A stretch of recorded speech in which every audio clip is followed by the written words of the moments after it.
Yes, recording Oke. on. Assalamualaikum warahmatullahi wabarakatuh. Selamat pagi dan salam sejahtera. Om Swastiastu, Namo Buddhaya, salam kebajikan. Selamat pagi teman-teman semua, selamat datang di program Ngopi. Ngopi ini adalah program yang tersedia dari B84 untuk kita semua. Kepanjangannya adalah ngobrol pintar. Jadi kita bisa bicara mengenai keuangan, bisa bicara mengenai ekonomi, teknologi, ataupun hal-hal yang bisa bermanfaat untuk kita gali ilmu dan pengetahuannya. Ya. Pagi ini kita mengundang Bapak Eka Setia Wibawa. Dia adalah teman kita dari B84. Dia akan membawakan topik mengenai bagaimana mengelola keuangan di era new normal saat ini. Ya. Selamat pagi Eka. Selamat pagi Kim. Selamat pagi ya semua juga ya untuk teman-temannya. Kayaknya gue jangan dipanggil Pak deh. Bapak ya. Om aja ya, nanti ketua adik. Om Eka. Kalau dipanggil Om tuh gue agak-agak berasa di hotel mana gitu loh. Oke, saya akan bacakan CV-nya daripada Eka. Ya, dia itu lulusan B84 ya, alumni SMA Negeri 1 Budi Tomo 84, dan dia melanjutkan sekolahnya di Trisakti Universitas dengan Fakultas Arsitek. Dan dia juga tahun 99 menimba ilmu mengenai financial. Dia sudah menjadi Charter Financial Consultant dari lulusan Singapore College of Insurance, yang mana under license the American College. Ya. Tahun 89 sampai 92, dia itu menggeluti 3 tahun di bidang arsitek. Setelah itu kurang lebih 9 tahun di bidang baby care product di Johnson & Johnson dan Pigeon Indonesia. Dan dari tahun 2001 sampai saat ini 19 tahun, jadi pengalamannya cukup banyak ya. Dia sebagai financial consultant. Kira-kira itu dia sudah nikah dan dia punya 2 anak tinggal di Jakarta. Ya. Seperti yang saya tadi sudah sebutkan, bahwa kita saat ini tahu bahwa di new era ini sangat lain daripada yang lain. Kita pernah mengalami krisis-krisis ekonomi sebelumnya ya, tapi bagaimana kita yang saat ini, bagaimana cara menghadapi atau bagaimana kita bisa mengoptimasikan keuangan kita supaya pos-pos yang kita sudah rencanakan bisa mencapai target. Tanpa membuang waktu, saya persilakan kepada Eka. Yes, thank you Kim dan teman-teman semua. Suara saya udah cukup terdengar ya? Ya. Oke, good. Saya nggak pakai share screen, tapi saya pakai OBS. Jadi tolong di sebentar.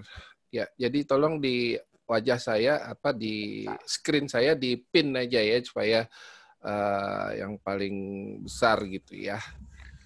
Bentar. Oke. Nah, oke.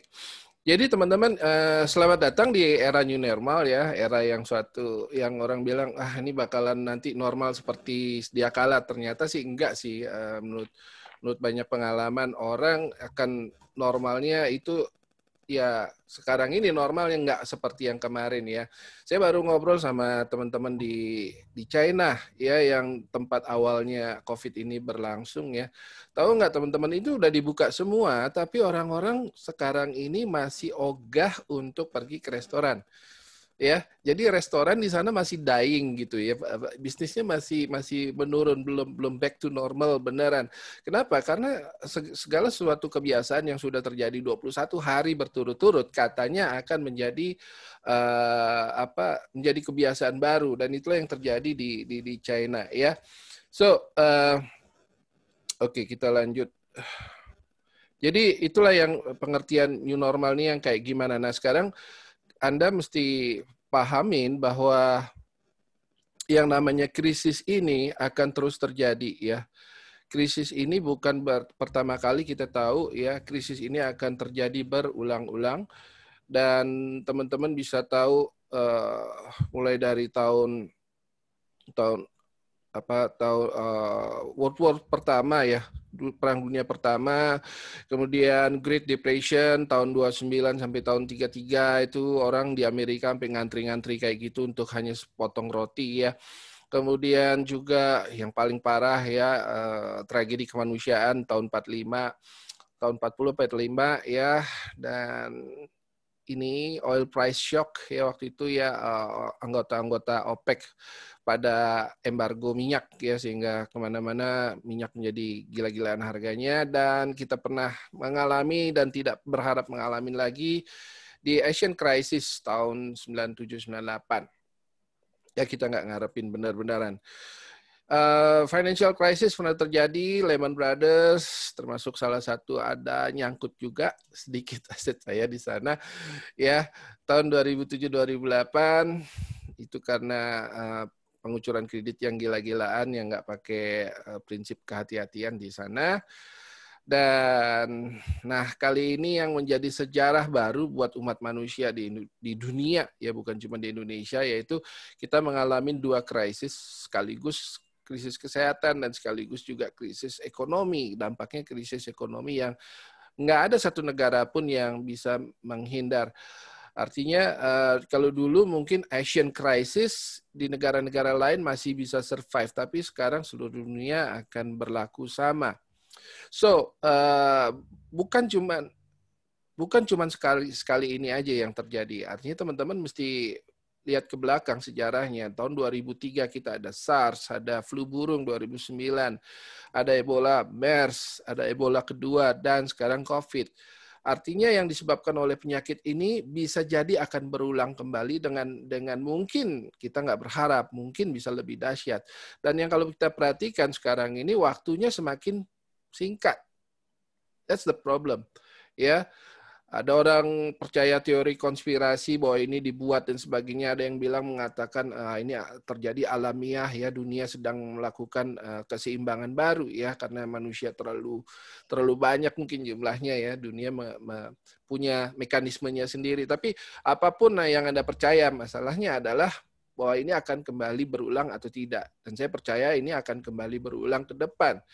So, satu lagi yang sering dilupakan orang, ada yang namanya digital disruption ya, di mana krisis itu tidak hanya karena krisis ekonomi secara global, secara nasional, tapi juga di sisi usaha kita ya, ada yang namanya digital disruption yang mengakibatkan krisis-krisis yang sifatnya mikro di usaha kita ya.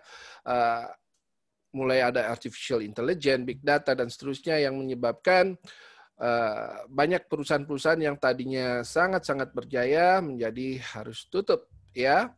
Kita lihat sekarang banyak supermarket, barusan aja Matahari mengumumkan 8 gerainya udah pasti tutup ya, dan seterusnya. Kita lihat perusahaan taksi paling besar di Indonesia ya, Bluebird. Nggak pernah ada yang menyangka bahwa Bluebird sempat menjadi Angry Bird waktu itu ya, dengan demo dan sebagainya ya. Tapi ini bahwa ke depan bahwa akan ada dengan majunya teknologi, dengan adanya digital, mengakibatkan usaha-usaha yang tradisional, contoh kayak beberapa media cetak hari ini sudah megap-megap gitu ya, harus kalau dia nggak bertransformasi maka akan mati. Ya, artinya kita nggak tahu kemajuan kemajuan teknologi ke depan akan berdampak apa terhadap usaha kita masing-masing. Ya, jadi yang paling penting adalah bagaimana kita bersiap. Ya, siapa sih survivor dari setiap krisis itu? Adalah mereka yang selalu siap. Selalu siap dari sisi apa? Selalu siap dari sisi keuangan dan siap dari sisi mental. Itu paling penting.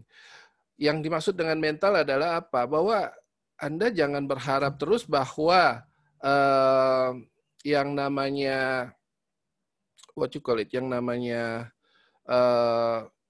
ekonomi ini terus baik-baik saja gitu ya. Enggak. Ya, bahwa akan ada terjadi baik itu skalanya makro maupun skala mikro dan seterusnya. Itu yang harus menjadi concern banyak orang, termasuk dari kami yang namanya financial planner. Kalau dulu kita hanya bicara What if skenarionya, what if-nya kalau hari tua, ya, what if-nya kalau PHK dan sebagainya. Tapi hari ini kita juga udah harus ngomong what if kalau terjadi bencana besar seperti yang terjadi hari ini, COVID-19 dan sebagainya. Jadi skenario worst case skenario itu sudah harus masuk di dalam persiapan kita. Ya, persiapan kita. Dan mereka yang selalu siap ini, menariknya, ini menurut beberapa penelitian ya, itu karena mereka punya tujuan hidup yang jelas. Very clear, mau apa sih dalam waktu 5 tahun, 10 tahun, dan seterusnya. Untuk itu mungkin teman-teman yang sudah punya anak ya, yang sudah remaja dewasa, dan bahkan udah punya cucu, ya tua banget ya kesannya. Iya sih emang tua ya. Jadi teman-teman tolong ajarin mereka ya untuk mulai dari sedini mungkin untuk memiliki tujuan hidup yang jelas ya, very clear, bukan hanya cita-cita mau beli handphone, ganti handphone, punya mobil dan sebagainya. That's okay, tapi lebih banyak Anda mau hidup seperti apa sih? Anda mau jadi seorang profesional yang seperti apa? Anda mau jadi punya usaha yang size-nya seperti apa? Once it is very very clear, apa yang terjadi teman-teman? Begitu mereka sangat-sangat clear, mereka menjadi sangat-sangat resilient, menjadi sangat-sangat elastis, menjadi sangat-sangat bisa lakukan apapun meskipun dalam kondisi yang krisis. Karena ide-ide mereka akan selalu muncul. Karena apa? Itu yang membuat kuat mereka adalah goal mereka. So that's why kalau goalnya hanya ya gue mah hidupnya mengalir aja, judulnya akhirnya mengalir aja gitu ke God biasanya ya, ujung-ujungnya ke God. Jadi please make sure everybody has the goals, supaya dengan goals itu kita selalu melihat goals itu dan kita selalu punya harapan dengan melihat goal tersebut, alih-alih melihat problem tapi kita melihat harapan ya, dan harapan itu akan secara magically akan membuat kreativitas kita akan muncul dan muncullah jalan keluar dari setiap masalah yang ada. It's very important dan very exciting untuk mengetahui bahwa ternyata hal yang goal ini menjadi motor, menjadi drive, menjadi motivasi utama seseorang bisa survive di any kind of situation. Ya, dan biasanya orang-orang yang kalah di dalam setiap krisis adalah mereka-mereka yang lemah secara goal dan mereka-mereka yang less hope ya. Harapannya lebih tipis ya. Kenapa harapan lebih tipis? Karena tadi goalnya nggak terlalu kuat. Ya, oke. Next. So, dalam rangka goal, purpose ini yang menjadi goal, ini yang menjadi purpose dari hidup kita. Lalu bagaimana kita mengatur terutama dari sisi keuangannya, karena memang hari ini kita mau diskusi itu. Saya percaya di sini sudah banyak pakar-pakar ya, sudah banyak mereka-mereka yang sudah asetnya udah wow gitu ya. Jadi mohon maaf kalau saya misalnya mencontohkan di sini beberapa yang yang mungkin masih basic ya, karena nanti mungkin kalau kita bisa bikin ini serial, kita bisa go deep ya. Jadi hari ini lebih ke generalnya saja, lebih kepada contoh-contoh yang simple-simple dulu gitu. Nanti kalau kita memang mau, kita bisa go deep ya, deeper maksud saya. Oke, kalau kita bicara pengelolaan keuangan personal, biasanya ada 3 aspek yang kita harus tahu. Tetapi ketiga aspek ini dijiwai atau di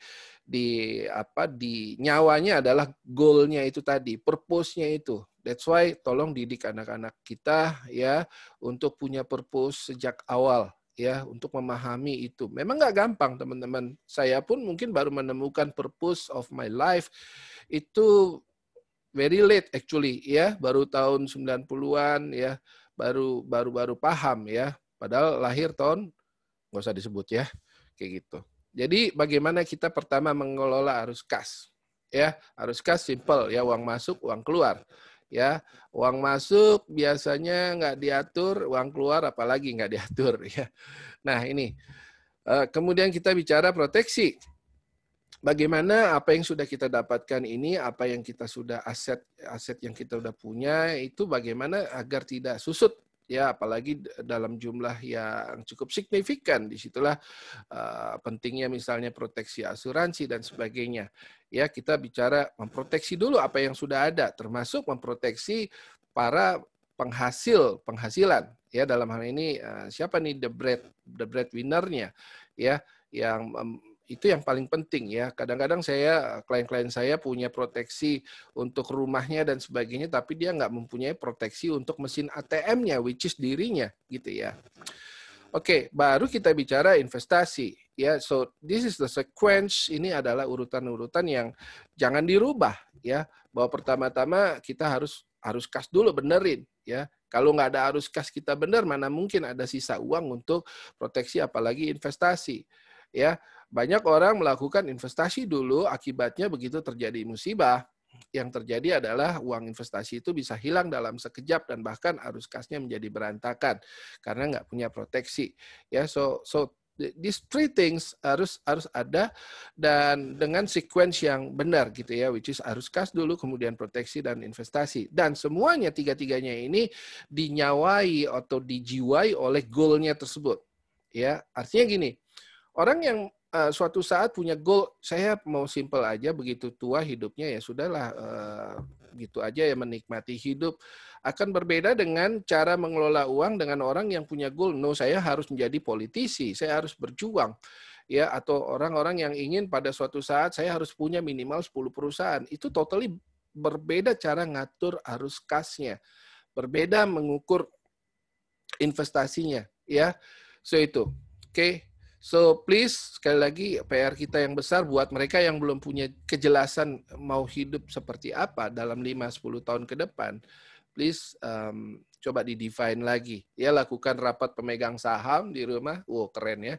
Bukan cuma orang yang punya perusahaan yang lakukan rapat pemegang saham, tapi kita keluarga pun saya mengidentifikasi atau saya menganalogikan keluarga itu sebagai perusahaan, ya, ada pemegang saham dan perusahaan, ada pengeluaran, ada pemasukan dan harus untung, ya. So that's why duduk bersama setiap tahun minimal sekali untuk membicarakan what sort of lifestyle kita mau kayak gimana nih tahun ini, ya. Mau tiap kali makan seperti apa? Kalau makan di luar, apakah cukup food court ataukah di resto dan sebagainya, ya. So itu teman-teman yang harus teman-teman coba lakukan, ya. Oke, nah ini teman-teman satu konsep yang baru di perencanaan keuangan, ya. Dulu orang selalu hidup berdasarkan pemasukan, which is ya pemasukan lalu pengeluaran jangan sampai lebih tinggi daripada pemasukan, kan gitu ya. Jangan besar pasak daripada tiang. Itu yang diajarkan oleh nenek moyangku seorang pelaut, kan gitu ya. Tapi ya ini selamat sih ya, kita mengatur pemasukan dan pengeluaran berdasarkan pemasukan, ya, which is selamat gitu ya. Tapi konsekuensinya kita juga nggak kemana-mana. Hidup berdasarkan pemasukan saja hanya biasanya jadi konservatif, ya nggak kemana-mana. Nggak salah dengan ini, itu kan pilihan, ya kan, itu pilihan. Tapi hari ini kalau kita melihat pemahaman yang lebih progresif, harusnya hidup tuh berdasarkan cita-cita, ya, harusnya hidup berdasarkan cita. What you really want in a life, yang berkaitan juga misalnya dengan materi. Ya, apa yang benar-benar kita inginkan. Contoh, ini dua kasus ini yang berbeda. Contoh, kalau kita berdasarkan pemasukan, hidup berdasarkan pemasukan, dan pengeluaran menyesuaikan terhadap pemasukan, what happen is, ya rumah kita ya berdasarkan pemasukan. That's it. Nggak apa-apa, nggak salah juga dengan ini. Hidupnya selamat. Ya, nggak terjebak hutang, ya, nggak sampai didatengin debt collector dan sebagainya. But if you want something yang lebih dari itu, yang seems like impossible now, itu ya. Oh, saya mau rumah yang minimal luasnya 300 meter persegi, 3 lantai dan seterusnya, and it cost you akan membuat Anda punya harus menyisihkan misalnya 30 juta sebulan, which is your salary mungkin cuma segitu gitu. Dan banyak orang akhirnya mundur, merasa diri it's not realistic. Ya, nggak realistik. That's fine, itu kan pilihan. Sekali lagi, buat orang-orang yang hidup berdasarkan cita-cita, mereka menjadikan cita-cita itu menjadi suatu challenge buat dirinya untuk menggetarkan dia punya kreativitas, dia punya daya, dia punya resources, sehingga apa yang terjadi, muncullah ide-ide bagaimana saya meningkatkan kapasitas income saya. Orang-orang yang hidup berdasarkan cita-cita itu dia tidak melihat halaman depan rumahnya yang hanya mungkin 4 meter persegi, 5 meter persegi, halaman depan rumahnya sebagai halaman saja.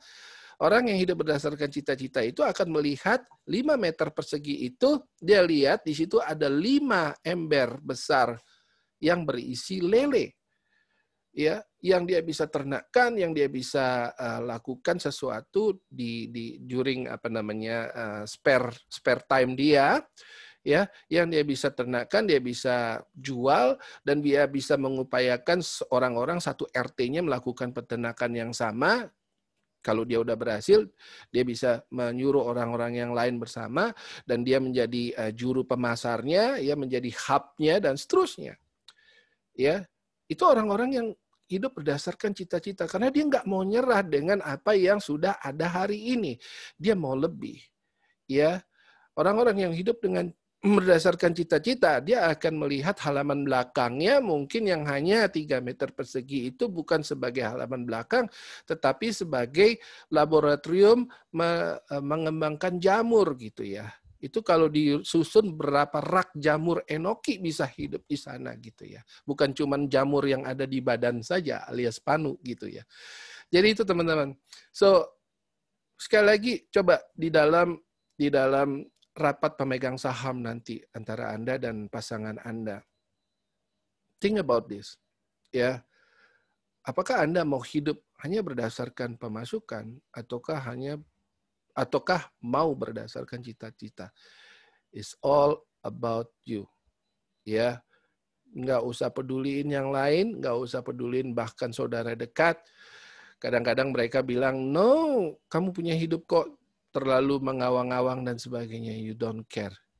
Andalah yang akan menjalani hidup itu bersama dengan pasangan Anda. So, ya itu saya ingin hanya memprovokasi pola pikir kita yang selama ini mungkin hanya berbasis pemasukan saja menjadi berbasis pada yang lebih radikal dalam tanda kutip berdasarkan cita-cita. Karena by the end of the day orang mau happy, mau being fulfilled, mau mendapat kepuasan dari mana ya, dari apa yang dia bisa penuhi. Kalau itu memang cita-cita itu menjadi purpose, menjadi tujuan hidup dia, so why not? Ya, go ahead, ya. We support you, gitu ya. Oke. Nah, teman-teman, berdasarkan itu, jadi kita nggak cukup hanya mengatur arus kas, kita nggak cukup hanya punya proteksi dan investasi. Yang harus ada di pikiran kita, terutama di zaman sekarang ini, adalah yang namanya increase income capacity. Bagaimana saya menambah kapasitas diri saya untuk saya memperoleh income lebih. Nggak harus punya modal dan sebagainya. Lihat, ada nggak job-jobs atau yang ya pekerjaan-pekerjaan yang punya gaji besar atau layak dibayar lebih besar? Kita harus belajar terus. Ya, hari gini kita belajar nih sangat-sangat dimudahkan, sangat-sangat diuntungkan. Yang namanya YouTube, ya itu banyak sekali positifnya di sana. Ya tentu banyak negatifnya juga, tergantung Anda mau cari apa. Oh ya, by the way, dengan konsep social media hari ini ada bahayanya adalah gini, ada bagusnya, ada bahayanya, ya. Karena melalui sosial media orang yang pintar orang yang baik akan menjadi lebih baik, sangat dan bahkan akan menjadi sangat baik. orang yang dalam tanda kutip agak negatif akan menjadi lebih negatif lagi. Ya, kenapa begitu? Karena pada saat Anda searching, pada saat Anda lihat video, pada saat apa yang tergantung dari yang kita tonton, maka algoritma dari sistem sosmed ini, ya, algoritmanya YouTube, algoritmanya baca koran dan sebagainya, ya, baca berita dan sebagainya, akan melihat apa yang Anda suka. Nah, problemnya kalau kita yang sukanya yang negatif-negatif, tiba-tiba begitu Anda buka HP, begitu Anda buka laptop, yang muncul adalah yang disuguhkan pertama kali adalah yang negatif-negatif melulu. Itulah kenapa negara kita ini agak-agak sulit disatukan lagi dalam tanda kutip polaritas, ya, polaritas. Saya nggak berpolitik di sini, tapi bahwa kenyataannya ada polarity si A, si B, ya, si saya sebut aja lah cebong, kampret dan sebagainya, ya.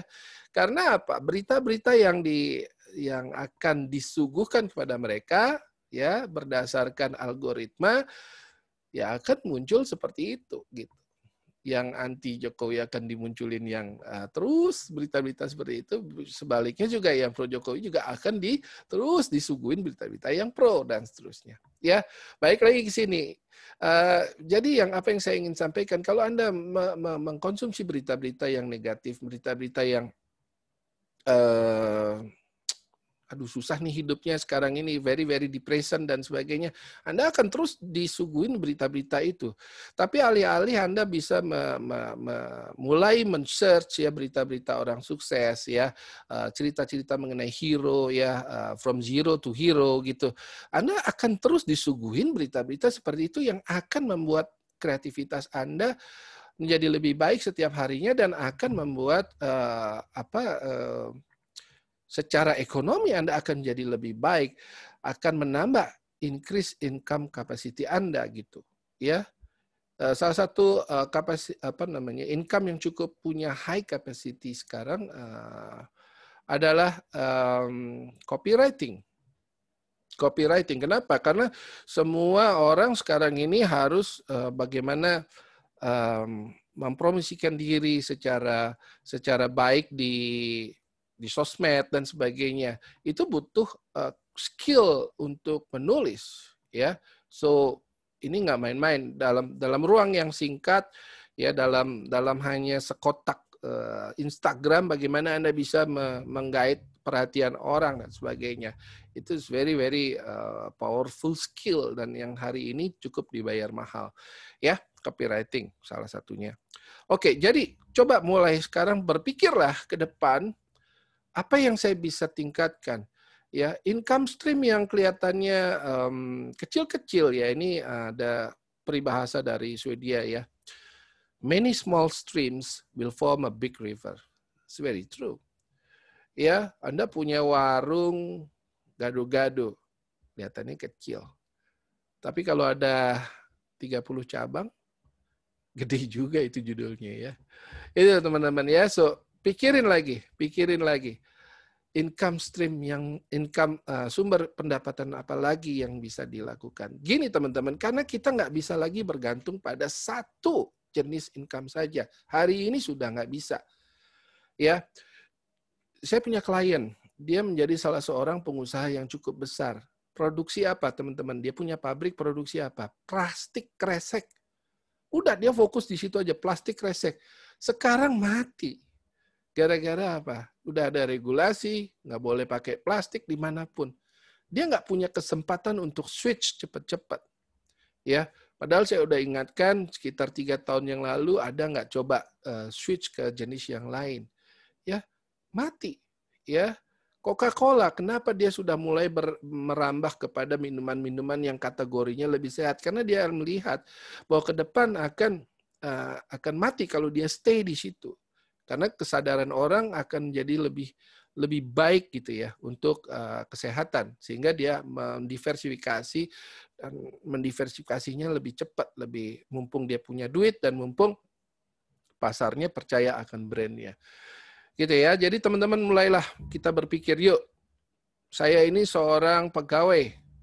Jangan pernah berpikir pegawai cuman hanya dapat satu income. Kenapa enggak? dapat dari yang lain. Kayak tadi saya contohin lele, jamur, mungkin jahe merah, mungkin cabai. Ya Pak, saya halamannya cuma kecil begini. Kenapa nggak Anda memberdayakan tetangga-tetangga Anda dan seterusnya? Ya, hal yang bisa dilakukan. Ya, nah khusus kita di 84 kan kita banyak orang di sini ya, bukan cuma 84 sorry, di Budi Utomo kan kita punya koneksi banyak teman di sini ya. Nah kita bisa do something, nggak cuma hahaha tapi juga gimana nih to create opportunity bersama-sama yang win-win dan seterusnya. Ya, oke, sip. Oke, di hari ini kita harus meneliti kembali dan merelokasi aset. Jadi please teman-teman, di kondisi seperti ini dan ke depan, karena kita ada kemungkinan krisis akan berulang, entah kapan dan seberapa size-nya kita nggak tahu. Tapi kita harus meneliti untuk relokasi aset. Ya, jadi tolong cek aset-aset Anda semua, ya di list gitu. Pertama pertanyaannya, ada nggak yang masih kurang produktif? Are you really need 3 motorcycles misalnya? Bisa nggak sih dari 3 sepeda motor itu 2 menjadi lebih produktif? Bukan diojekin, tapi bisa jadi saya jual, tapi saya bisa investasi ke lain hal. Baik itu produk financial maupun juga produk yang lain misalnya yang bisa lebih produktif. Ya, apakah saya benar-benar perlu rumah yang besar begini, tapi sebenarnya saya hidupnya tinggal berdua gitu. Bisa nggak saya split rumah ini menjadi sebagian saya bisa kos-kosin atau totally saya jual dan saya beli rumah yang lebih kecil dan sisanya bisa untuk pensiun saya kelak ya, whatever investment nantinya ya. So please teliti lagi jumlah aset yang ada, lalu apa yang bisa diproduktifkan lagi. Ya, bikin list di dalam rapat pemegang saham tadi dengan pasangan Anda, lalu teliti ya aset mana yang bisa lebih diproduktifkan lagi. Lalu dari aset semua total aset itu cek juga seberapa liquid si aset kita. Banyak klien-klien saya yang kaya, bahkan kaya raya, tetapi miskin secara likuiditas. Artinya apa? Aset dia lebih banyak kepada hard asset. Hard asset maksudnya apa? Aset-aset yang sulit dicairkan.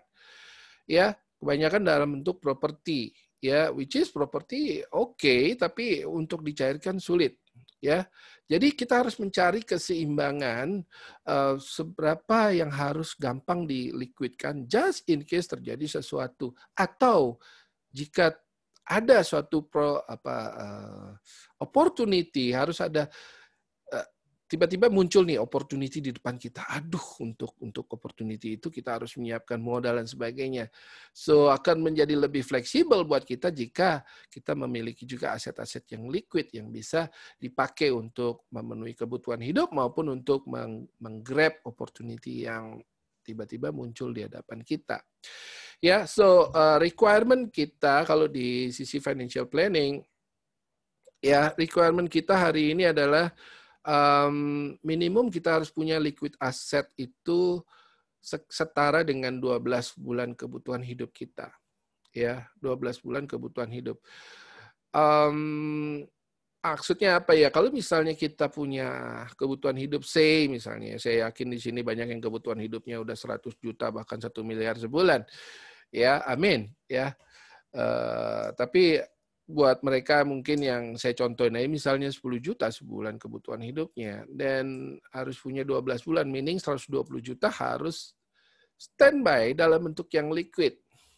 Ya, atau mendekati liquid. Mendekati liquid itu maksudnya apa? Yang mudah dicairkan, yang mudah di redemption ya, bisa dicairkan misalnya dalam waktu 3-4 hari aja. Misalnya salah satu contoh reksadana yang kategorinya liquid ya, atau misalnya emas ya, itu kan relatif liquid, gampang sekali dicairkan gitu ya.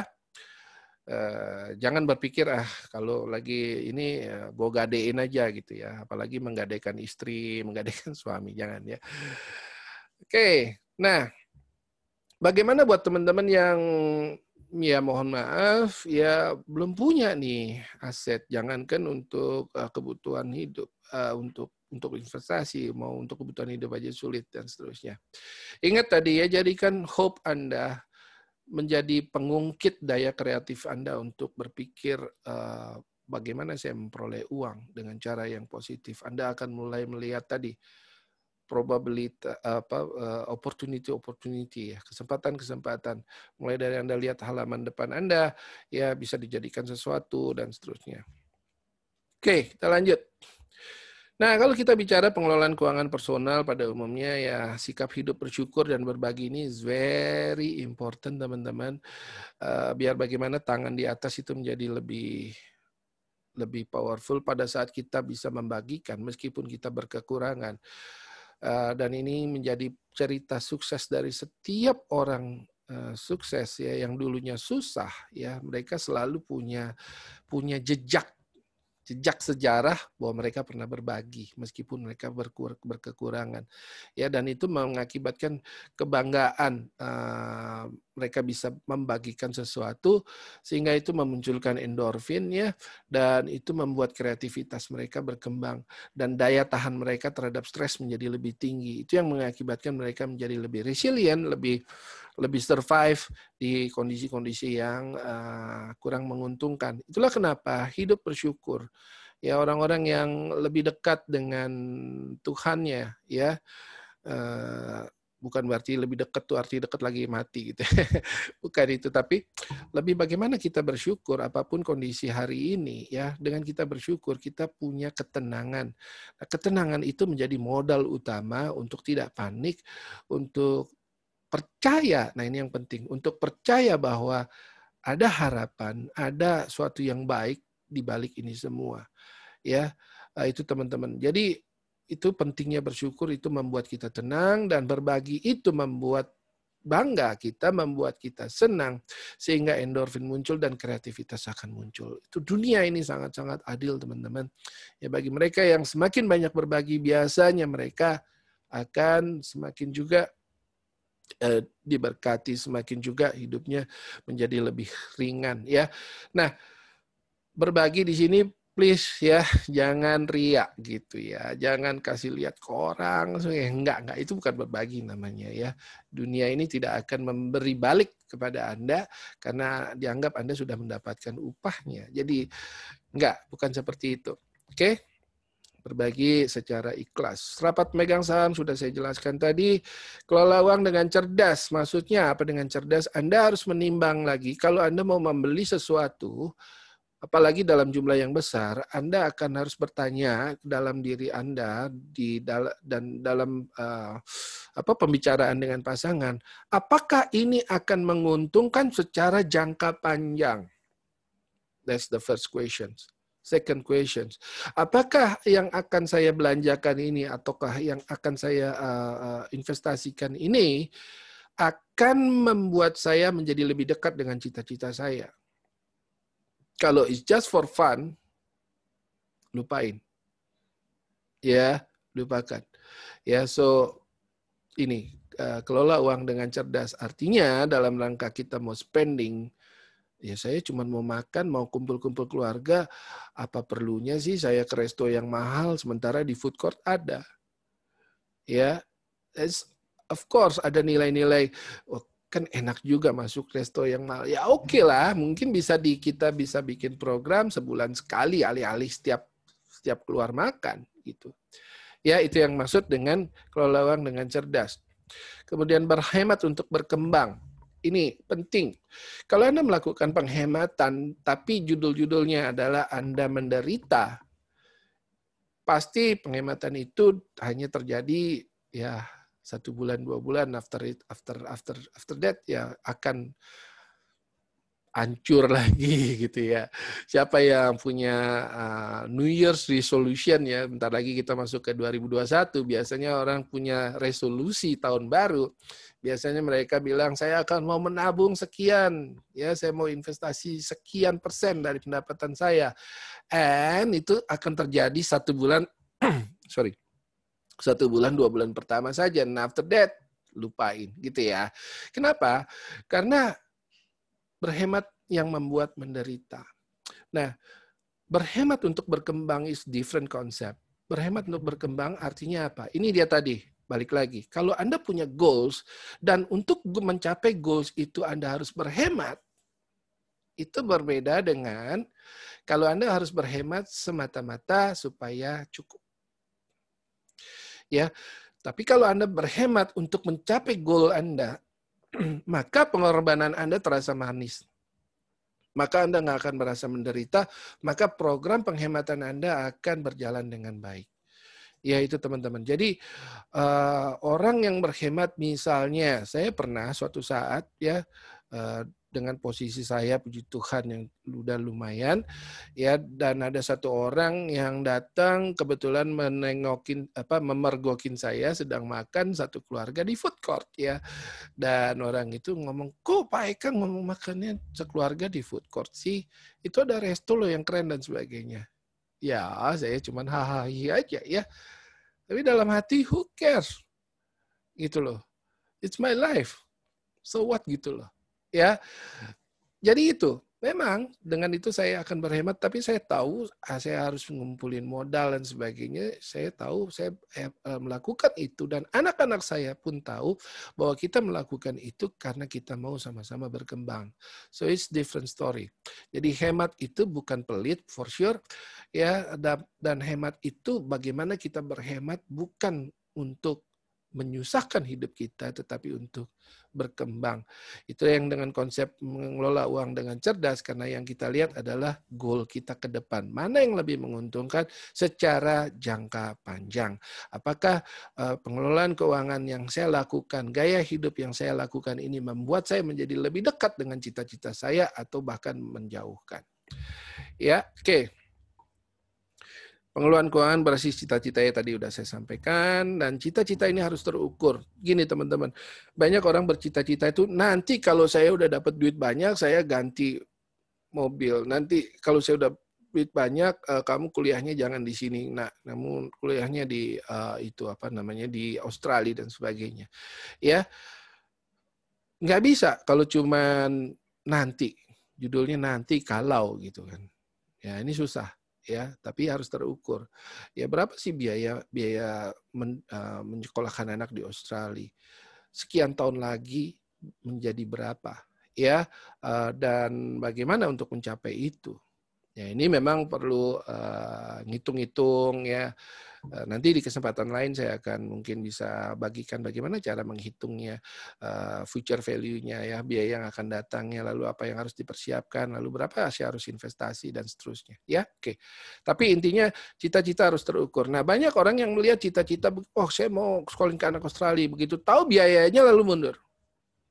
Oh, jangan. Jadikan nilai yang besar itu untuk mendorong kreativitas Anda, untuk mendorong ya your inner beauty, kekuatan yang ada di dalam ini untuk berpikir. Dan tiba-tiba Anda memperoleh jawaban, oh iya kenapa nggak saya lakukan ini, kenapa saya nggak lakukan ini. Tahu nggak orang-orang yang stay karena dia nggak punya cita-cita, simple karena dia sudah berada di comfort zone, zona nyaman. Dia nggak mikir alternatif lain lagi jadinya. Itulah kenapa teman-teman jadikan nih kita punya situasi hari ini untuk mengeluarkan kita, mendorong kita keluar dari comfort zone dan mulai berpikir kreatif. Apa yang bisa saya lakukan untuk meng-increase my capacity, meng-increase income capacity saya, ya, menambah kapasitas income saya. Please, ya. Dan kita semua orang yang percaya Tuhan, dan saya yakin kalau Anda punya tujuan yang baik, alam semesta termasuk Tuhan yang Maha Esa pasti akan memberikan jalan buat kita. Oke? Sedikit menyinggung penyebab masalah keuangan, teman-temannya. Godaan belanja tuh gedenya banget. Kalau dulu Anda masuk mall tuh godaan belanja. Sekarang ini Anda buka HP udah ada godaan belanja ya. Dan semakin murah barang karena dengan adanya digital semuanya menjadi bisa direct ke customer ya, sehingga menjadi lebih murah ya. Godaan belanja luar biasa teman-teman. Nggak punya cita-cita, nggak ada prioritas ya. Maka orang gampang sekali duitnya hilang. Ya, karena nggak punya cita-cita mengakibatkan nggak jelas. Orang harus nabung atau enggak. Gini teman-teman, kita pernah melakukan studi, ya kenapa sih orang nggak bisa nabung? Bukan karena income-nya kurang, bukan. Tapi simple karena nggak punya cita-cita. Karena nggak punya cita-cita, maka tidak tahu berapa yang harus disisihkan. Karena tidak tahu berapa yang harus disisihkan, maka simple, duit pasti habis. Sesimpel itu.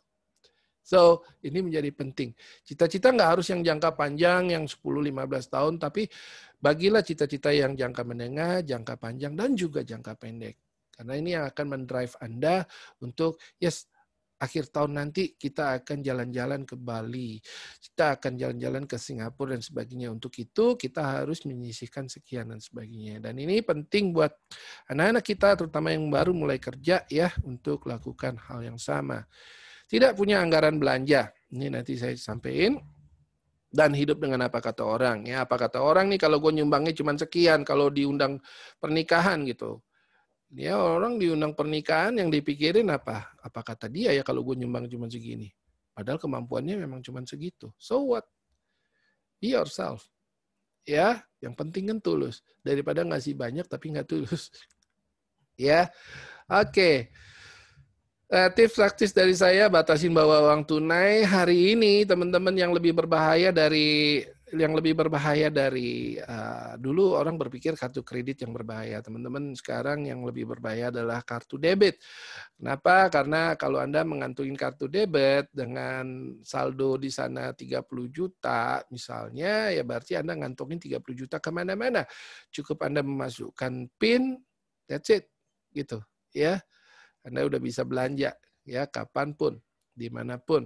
Ya itu teman-teman. Jadi teman-teman mesti berpikir bagaimana batasin uang tunai. Kalau saya ini teman-teman, saya kalau untuk kartu debit itu saya pakai hanya untuk maksudnya rekening saya hanya untuk terima untuk transaksi harian aja. Tapi kalau saya belanja dan sebagainya saya pakai kartu kredit. Kenapa teman-teman? Gini. Kalau kartu kredit saya dihack nih, misalnya dikerjain orang ya 3 juta, 5 juta melayang belanjaan bukan belanjaan saya gitu. Itu dihack misalnya. No problem, saya cukup menghubungi bank saya blokir dan saya memberikan pernyataan bahwa itu bukan belanjaan saya ya. That's it, selesai. Itu urusan bank habis itu untuk melakukan investigasi dan sebagainya. Tapi uang saya aman. Anda bayangin kalau kartu debit Anda dihack orang, ya 5 juta hilang dari kartu debit Anda, ya itu setengah mati untuk ngurus balik duitnya. Paham ya teman-teman ya? Setengah mati untuk ngurus balik duitnya. Ya, kalaupun terbukti ya itu bukan kesalahan Anda, itu setengah mati untuk ngurusin balik duitnya. Tapi kalau Anda pakai kredit card itu kan pakai duit bank sebenarnya, ya kan yang bermasalah ya banknya gitu loh, ya kan kalau kita nggak memang tidak melakukannya. Nah anyway bank juga dilindungi asuransi sebenarnya, so it's no problem juga untuk mereka. Tapi yang paling penting pada saat ngurus-ngurus itu kita nggak bermasalah, duit kita tetap utuh ada di bank.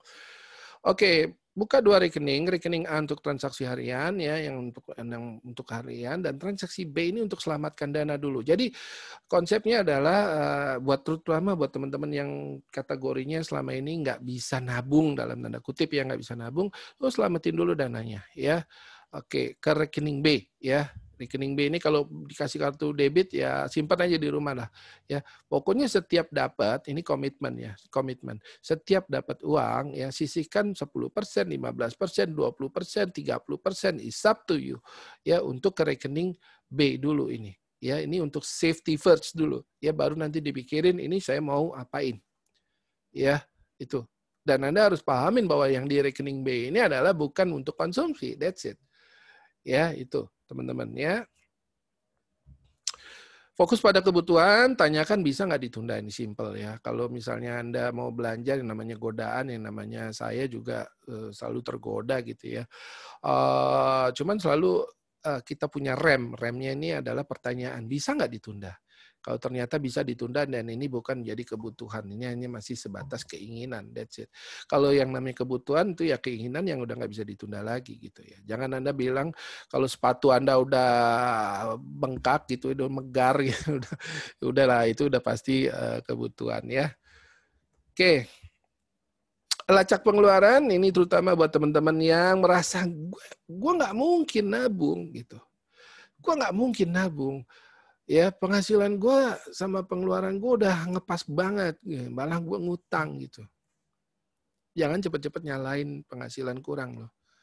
Ya gini teman-teman, saya pernah bukan pernah ya beberapa kali diundang ke perusahaan-perusahaan untuk memberikan pengelolaan keuangan personal di tempat mereka ya, ini di kalangan buruh. Dan ya biasalah, Pak mana bisa saya menabung dan sebagainya. Setelah mereka melakukan program ini, program lacak pengeluaran ini, mereka baru bilang ke saya setelah beberapa bulan, baru bilang, iya Pak, saya sebenarnya bisa menyisihkan minimal 10% sebulan. Ya, Pak, teman-teman, research kita ya membuktikan orang tuh bisa menyisihkan sekitar 15% ya dari income dia. Ya problemnya dia nggak tahu ya itu bocornya kemana. Ya teman-teman, contoh bocor yang kecil-kecil lah ya. Kalau saya nanya teman-teman, kalau Anda lagi cuci tangan ya, apakah Anda akan tetap menyalakan kerannya pada saat Anda sedang sabunan misalnya, kayak gitu.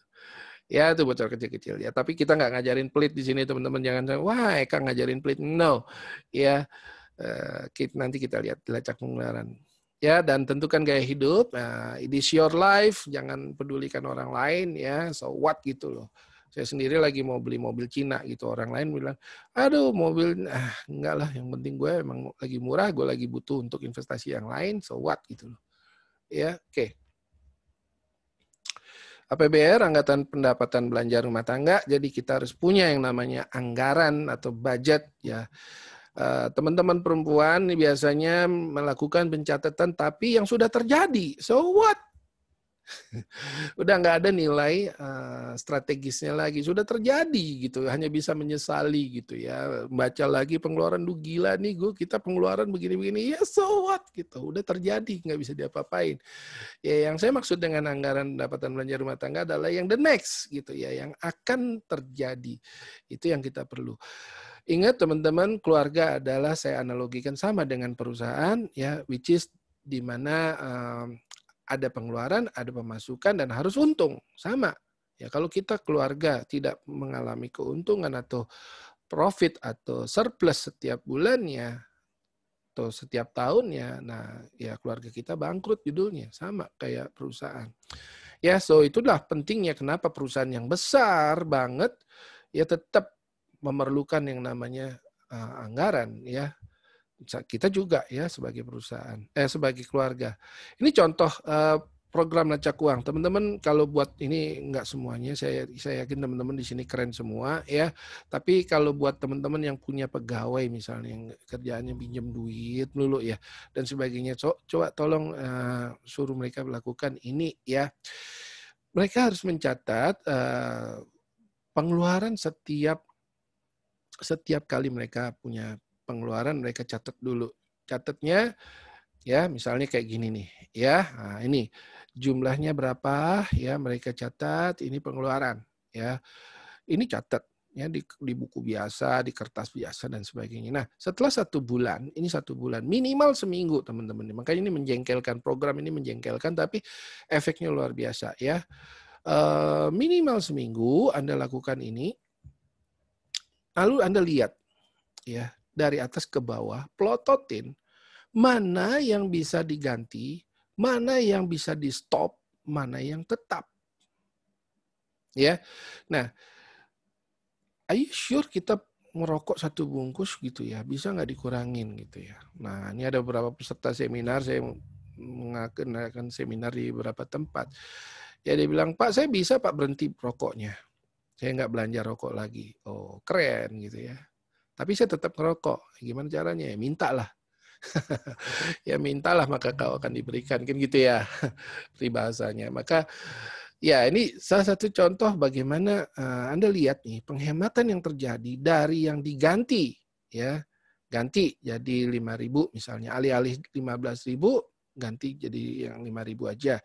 Terus alih-alih tetap makan mie instan plus telur, ya itu stop dah gitu ya, gorengan stop dan sebagainya. Yang tetap ya memang tetap nggak bisa diapa-apain, ya udah. So lihat penghematan yang terjadi, ya. Itulah penghematan yang terjadi. Nah, suruh mereka lakukan ini, ya, atau teman-teman yang merasa diri nggak bisa hemat, coba lakukan ini. Anda lihat, Anda akan ternganga-nganga. Setiap bulannya, gila duit gua ngalirnya ke sini. Problemnya kita nggak tahu duit kita tuh kemana aja sih selama ini. Merasa diri kita udah oke-oke aja. Ternyata, oh gila nih, pengeluaran-pengeluaran kita ke sini nih. Nah, begitu kita tahu ternyata kita bisa berhemat sekian, maka selamatkanlah jumlah yang bisa kita hemat itu ke rekening B tadi yang penampungan sementara. Ya, ke rekening tersebut ya. Masukkan pencatatan pengeluaran yang sudah terjadi ke dalam rencana pengeluaran bulan berikutnya.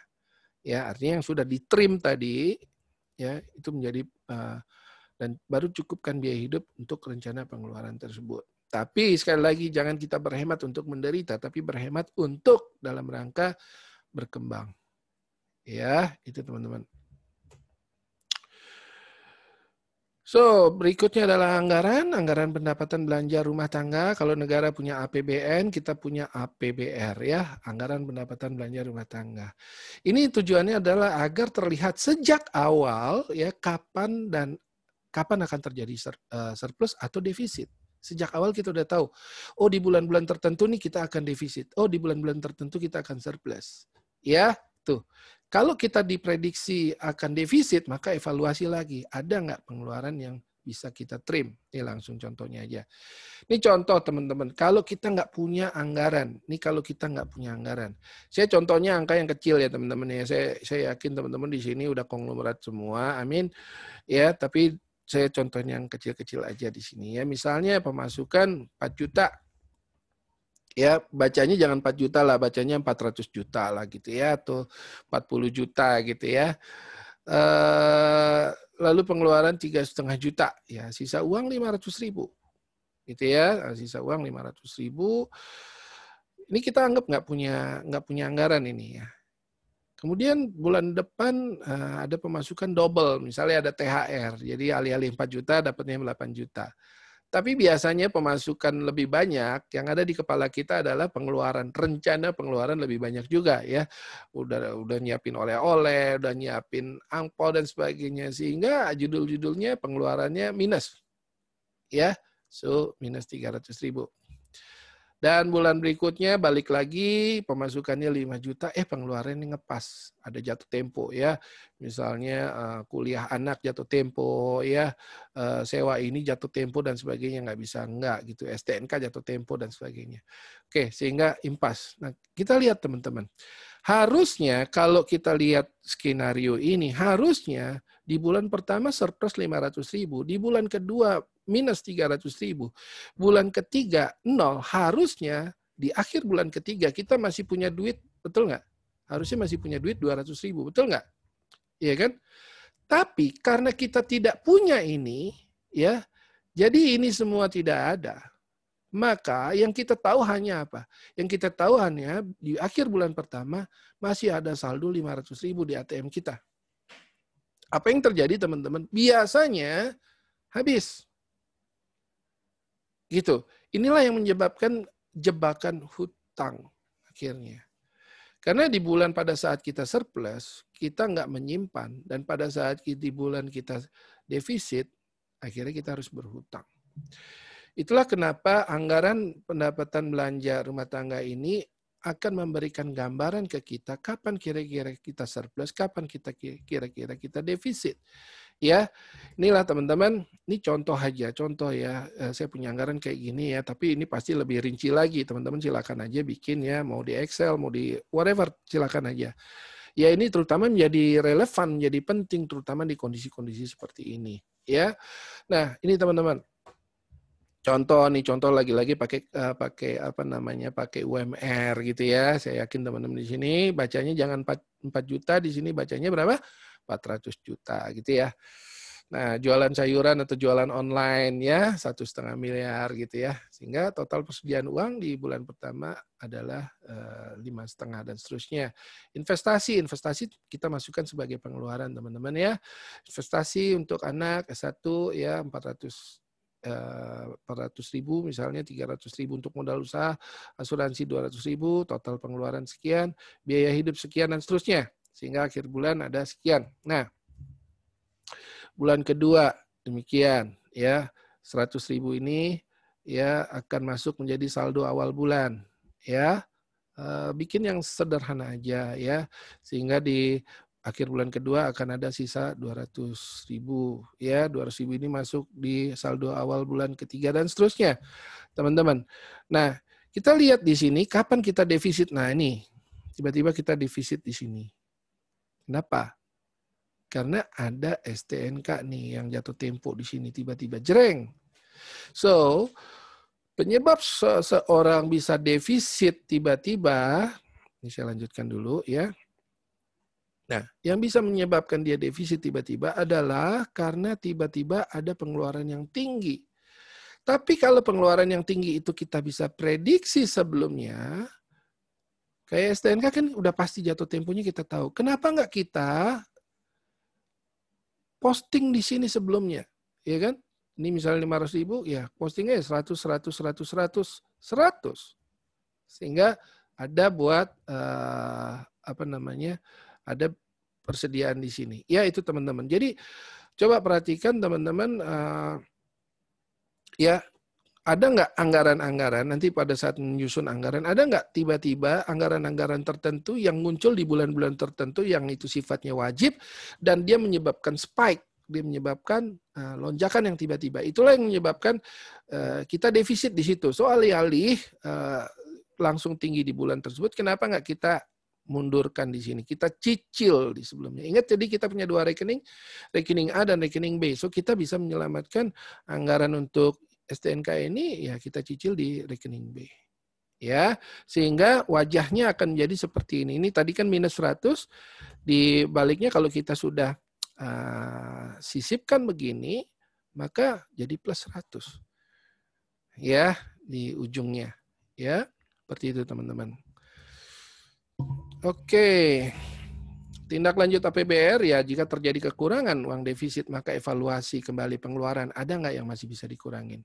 Lihat pengeluaran-pengeluaran. Ini kan belum terjadi, masih rencana sifatnya ke depan. Lihat, ada nggak pengeluaran yang bisa kita kurangi? Tapi kuranginnya yang masuk akal. Jangan, selama ini ngabisin pulsa 1 juta, tiba-tiba enggak, mulai bulan depan jadi 300.000. Itu bohong. Gitu ya. So, alih-alih 1 juta bisa kita trim, istilah saya trim itu cuma mengurangi dikit-dikit yang masih masuk akal, yang masih membuat Anda nyaman. Ya, itu teman-teman, baru itu bisa terjadi. Jika pengeluaran sudah tidak mungkin dikurangin, udah nggak ada lagi yang bisa dikurangin, maka tinjaulah dan rencanakan penambahan penghasilan. It's very important. Yang tadi ya, tambahlah penghasilan kita. Harus mulai berpikir menambah penghasilan. Bukan yang merengek-rengek, bukan yang merengek-rengek ke bos, tolong dong naikin gaji. Nggak bisa lagi kita hari gini. Ya, coba lihat halaman rumah Anda, bisa nggak sesuatu jadi uang di sana, gitu ya. Misalnya tanam ganja dan sebagainya. Oh, enggak ya, jangan. Jangan, itu sesat ya. Oke. 4 masalah uang ya, 4 masalah uang Anda tahu. Oke, kita sekarang beranjak ke tadi kita bicara mengenai cash flow management ya, arus kas, dan sekarang kita bicara mengenai risiko ya, risk management. So kita lihat 4 masalah uang. Hidup terlalu pendek menjadi masalah, hidup terlalu panjang juga menjadi masalah, setengah hidup lebih repot lagi, dan yang pasti harga pasti naik. Ya, so hidup terlalu pendek maksudnya apa? Hidup terlalu pendek adalah ya kalau kita masih punya kewajiban banyak sementara Tuhan berkehendak lain, kita dipanggil ya sudah, apa boleh buat. Ya, bagaimana dengan kehidupan keluarga selanjutnya? Ya, hidup terlalu panjang juga menjadi masalah ya. Kenapa? Karena yang jelas kita udah nggak produktif tapi tetap ngabisin duit. Ya, makannya sedikit tapi obatnya banyak kali ya. Itu. Yang lebih cilaka adalah setengah hidup. Maksud loh, gitu ya, setengah hidup adalah orang-orang yang terkena sakit-sakit berat, ya, yang mengakibatkan dia nggak bisa produktif, tidak bisa cari uang lagi. Lalu bagaimana kehidupan selanjutnya? Dan harga pasti naik, kita nggak bisa ngapa-ngapain kecuali tadi ya carilah income lebih lagi, ya. So, what is the solution? Ini jelas salah satunya adalah proteksi asuransi. Ya, proteksi asuransi diperlukan untuk yang paling penting adalah rawat inap. Ya, ya kalau Anda nggak punya yang swasta minimal BPJS ya. Kita bersyukur udah ada BPJS, tapi for your information BPJS kelas 1 aja itu bisa di kamar yang 4 orang gitu ya. Itu teman-teman. Jadi kalau Anda kurang nyaman dengan itu ya consider untuk ambil rawat inap yang asuransi yang swasta. Kemudian sakit kritis, very very important. Jadi bedanya apa dengan rawat inap? Sakit kritis akan memberikan tunai kalau terdiagnosa sakit-sakit berat seperti jantung, stroke, kanker, koma, gagal ginjal, bla bla bla. Itu akan diberikan tunai, ya. Jadi tidak tergantung pada apakah Anda dirawat atau tidak, ya, karena dia tidak fungsinya. Fungsi asuransi rawat inap adalah memberikan fasilitas rawat inap. Ya, jadi rawat inapnya diganti oleh asuransi, baik yang sifatnya cashless maupun yang reimburse. Tapi kalau sakit kritis, ya dia nggak tergantung atau tidak, nothing to do dengan rawat inap. Ya, sementara selama terdiagnosis sakit berat kayak tadi jantung, kanker, stroke dan seterusnya, maka diberikan santunan tunai sekaligus lamsam, ya. Tergantung kontraknya ya. Nah, itu yang penting lamsamnya ini bisa dipakai untuk biaya hidup selanjutnya selama kita nggak bisa bekerja. Ya, itu yang penting. Asuransi kecelakaan diri ini murah sekali, very cheap. So why not you memaksimalkan ini, karena ada kemungkinan orang terjadi kecelakaan mengakibatkan meninggal atau cacat total yang bisa mengakibatkan kita tidak punya income lagi. So why not ya ambil ini dengan ini murah banget ya. Jelas asuransi kematian perlu, fungsinya menyediakan biaya hidup keluarga selanjutnya karena keluarga kita tetap hidup ya. Kita nggak boleh egois gitu ya. Menyediakan biaya pelunasan hutang, apalagi kalau hutang masih ada gitu. Nah, itu penting untuk bisa jangan hutang itu diwariskan. Menyediakan biaya cita-cita yang belum tercapai ya untuk ya kuliah anak dan sebagainya ya teman-teman ya. Dan asuransi hari gini Anda sangat-sangat mudah ya, sangat dimudahkan aksesnya ya. Salah satu contoh ini disclaimer dulu, saya bukan bagian dari Tokopedia ya, saya bukan bagian dari mereka, tapi just to inform you bahwa even di marketplace kayak Tokopedia, Blibli dan sebagainya Anda sudah bisa beli asuransi. Ya, betapa sangat mudah, sangat murah. Kalau Anda mau beli asuransi proteksi besar, Anda bisa beli yang murah banyak, atau sekaligus satu perusahaan asuransi yang sekaligus besar. It's up to you. Ya, itu sangat-sangat dimungkinkan hari ini. Ya, oke. Sorry, jadi berkaitan dengan asuransi, berapa sih minimal uang pertanggungan jiwa yang harus kita punya? Minimal adalah 5 tahun kebutuhan hidup. Itu bukan perfect. Itu minimal, kebutuhan minimal. Jadi kalau terjadi meninggal terhadap diri kita atau sakit berat, minimal keluarga tuh masih bisa hidup 5 tahun dengan gaya hidup seperti sekarang. Ya, jadi misalnya gaya hidup Anda tadi misalnya saya 30 juta sebulan dikali 60 bulan lah, which is 1,8 M. That's the minimum that you have to punya proteksi asuransi seperti itu. Dan hari gini banyak pilihannya ya, Anda bisa pilih ya, tapi jangan perusahaan asuransi yang abal-abal ya, yang harus jelas, yang ya nama-nama besar, something yang bisa kita pegang lah ya, alih-alih dari nama-nama yang Anda belum pernah dengar gitu ya. So banyak ininya. Jadi minimal 5 tahun kebutuhan hidup ya, itu minimal. Optimalnya adalah Anda menghitung biaya hidup mulai dari anak terkecil saat ini yang tergantung pada Anda secara financial. Misalnya anak terkecil hari ini berusia 10 tahun misalnya. Ya. Kita perkirakan dia baru bisa mandiri umur 25 tahun. Dan ada jeda waktu 15 tahun yang harus kita fulfill just in case kita terjadi resiko. Maka selama 15 tahun itu sang anak tetap bisa kuliah, tetap bisa sekolah, tetap bisa hidup. That's berarti proteksinya harus punya 15 tahun kebutuhan hidup. Ya, oke.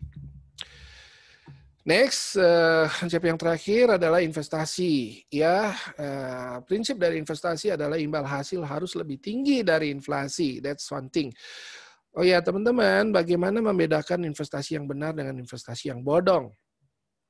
Simple, hanya dengan satu kalimat. Investasi yang bodong biasanya dalam tanda kutip dijamin. Dijamin. Loh, Pak, kan enak Pak dijamin. Deposito kan dijamin. Yes Pak, kalau deposito itu adalah instrumen hutang. Bank berhutang dengan Anda. Kalau Anda memasukkan deposito, artinya Anda memberi hutang kepada bank. Ya, jelas bank harus memberikan garansi berapa harus balik ke Anda.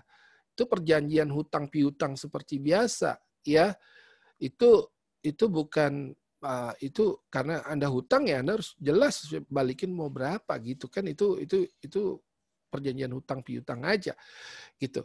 Tapi kalau investasi meaning suatu dengan gini, kasus-kasus yang sudah pernah ada ya, kenapa investasi bodong itu terjadi. Pada saat dia menggaransi Anda bahwa Anda akan dapat return say misalnya 12% setahun, guaranteed, atau kalau garansi 12% mungkin nggak terlalu menarik. Tapi misalnya 5% sebulan, guaranteed. Artinya apa? Kalau dia underlying asetnya, underlying aset itu maksudnya uang Anda kan akan diputar. Ya, dalam bentuk apalah?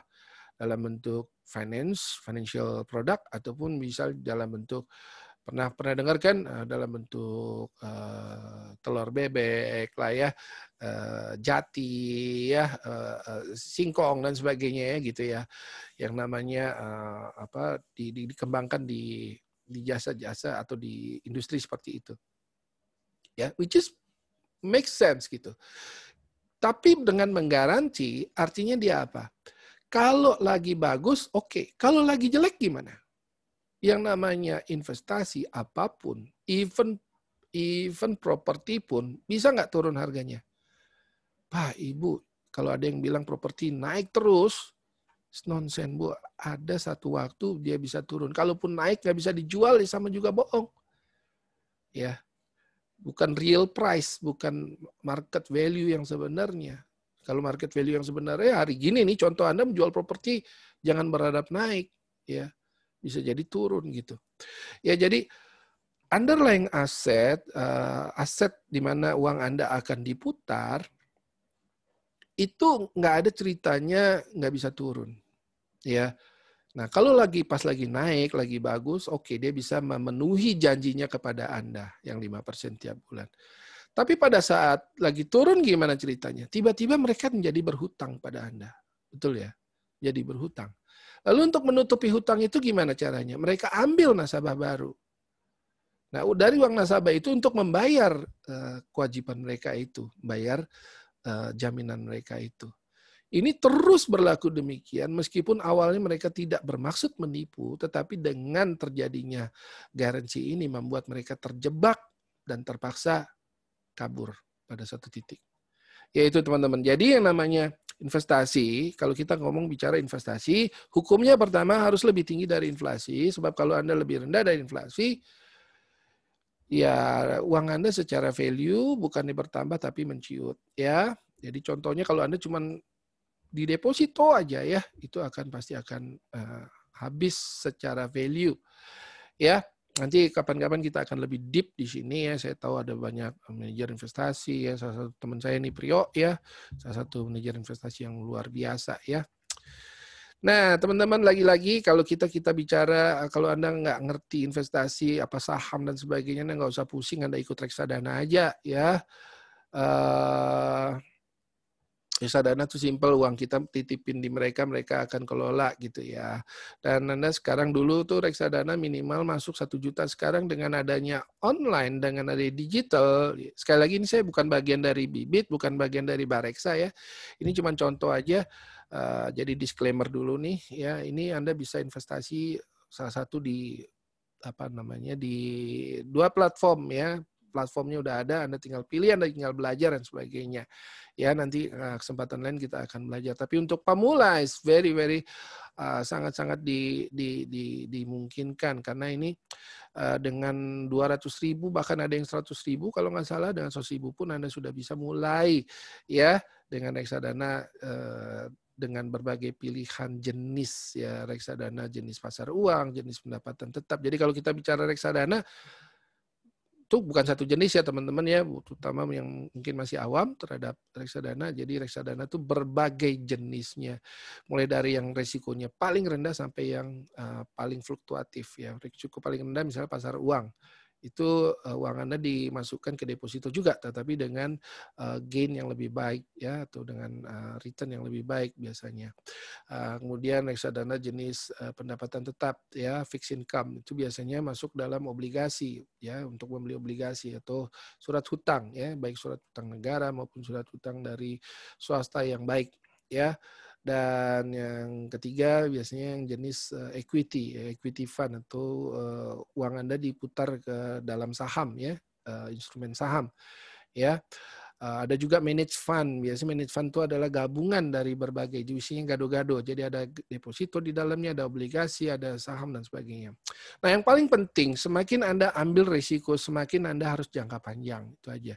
Kalau investasi itu untuk jangka pendek, jangan ambil risiko yang tinggi. Contoh, investasi saya taruh dulu deh di reksadana untuk minggu depan, untuk tahun depan mau jalan-jalan ke Bali, ya itu taruhlah di reksadana pasar uang gitu, yang relatif risikonya rendah. Ya, itu teman-teman. So, saya cuma mau kasih tahu di sini ya betapa uang kita tuh yang receh-receh ya teman-teman, kadang-kadang menyepelekan yang receh-receh. Tadi lihat nih, kalau Anda bisa menghasilkan 5% saja hasil investasi per tahun, which is kecil banget, 5%. Ya, asumsi Anda bisa menyisihkan, lihat di sini yang 10.000 sebulan ya. 10.000 per hari ya. Itu dalam 10 tahun Anda bisa mengumpulkan 47 juta dan sebagainya. Ya, banyak teman-teman buruh di yang 10.000 pun bisa sebenarnya untuk menyisihkan bahkan lebih dari itu. Saya sedih kalau mereka mengatakan saya nggak bisa kuliahin anak dan sebagainya, tapi sambil ngomong berkeluh kesah gitu mereka sambil ngerokok gitu depan saya ya. Buat saya uang rokok itu aja udah bisa dikembangkan. Ya, lihat dalam 15 tahun untuk kuliah anak dia udah ada 81 juta dan sebagainya. Apalagi kalau dia lebih progresif dalam investasi bisa dapat lebih dari 5%, ini pasti akan hasilnya lebih gede. Ya, nih lihat kalau 9% misalnya ya. So tadi 15 tahun kita bisa lihat 80 sekian juta, ini bisa menghasilkan 115 juta dan seterusnya teman-teman. Ya. Nih kalau kita mau memperoleh 1 miliar di akhir tahun ke-30 ya, kalau kita mau investasi, saya misalnya reksadana jenis pendapatan tetap lah, ini ya bisa tercapai 9%. Itu kalau kita tidak menunda, itu cukup investasi 542.000 per bulan. Kalau kita tunda 1 tahun, artinya saya harus menabung 29, ini kan 25 tahun ya. Jadi ini akhir tahun ke-30. Jadi kalau saya tunda 1 tahun, berarti saya nabungnya 29 tahun, maka saya harus menabung lebih mahal 54.000. Kita lihat, kalau kita tunda 10 tahun, jadi kita menabungnya hanya 20 tahun, maka selisihnya ada 943.000 dan seterusnya. That's why teman-teman, sebagai pesan terakhir, saya ingin sekali juga membawakan program-program pengelolaan keuangan bagi adik-adik kita ya di SMA ini, bagaimana mereka sejak awal mereka punya pengetahuan keuangan dengan cara yang sederhana, dengan games yang sedang saya kembangkan.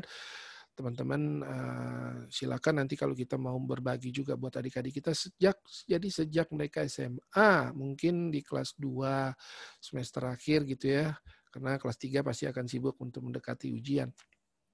Ya mereka akan bermain bukan one-on-one game seperti itu, tapi kita punya satu yang lebih advance lagi, yang lebih fun ya.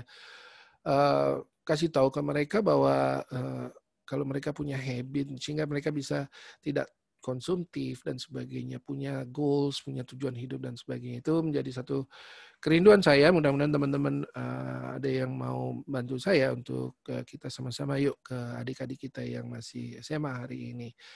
Ya, dan modul itu bisa jadi nanti dikembangkan juga untuk semua SMA-SMA yang lain. Ya, oke, rasanya sih ya ini slide penutup saya. That's my phone number. Kalau teman-teman ada yang mau bertanya lagi dan sebagainya. By the way, ini kan kita lagi rekam hari ini dan nanti rekamannya mungkin akan dinaikkan di YouTube ya, YouTube-nya Budut ya, sehingga bisa dilihat lebih jauh lagi. Begitu game apa yang bisa saya sampaikan, silakan kalau kita mau tanya jawab. Wow, udah ada 29 nih peserta di dalam ya. Silakan game. Oke, terima kasih Eka, founder PT Sat Dasatri Arta yang sudah berbagi ilmunya. Sebenarnya tadi udah 3 atau 4 orang yang live ya, mereka harus pergi ya. Jadi kita ada 33 atau 34 orang. Ya, saya mau bikin statement, money is not everything, but everything needs money. Itu adalah kehidupan kita, ya. Kita tadi banyak belajar ya, kita harus ada rencana, harus ada cita-cita, dream. Itulah yang bisa membantu kita melihat ke depan lebih bersemangat, ya. Tapi goal ataupun cita-cita yang kita punya itu harus disesuaikan ya, realitas, jangan muluk-muluk, akhirnya tidak tercapai, ya. Saya singkat aja karena sudah banyak yang ingin bertanya. Di sini kita mempersilakan langsung yang mau bertanya ya. Yang pertama nanti adalah Neneng. Wah. Oke. Pasti susah tuh jawabnya gue. Oh, sorry. Pertama adalah Mas Ayu, lalu kedua Dion. Iya. Dan ketiga adalah aku dong. Siapa nih? Aca ya? Ya. Oke. Yes. Nanti selanjutnya saya bacakan lagi. Ayo silakan untuk Mas Ayu.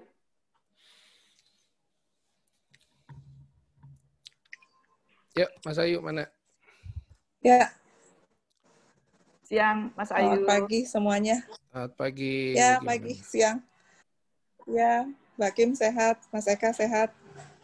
Alhamdulillah, puji Tuhan, Mas Ayu. Sehat.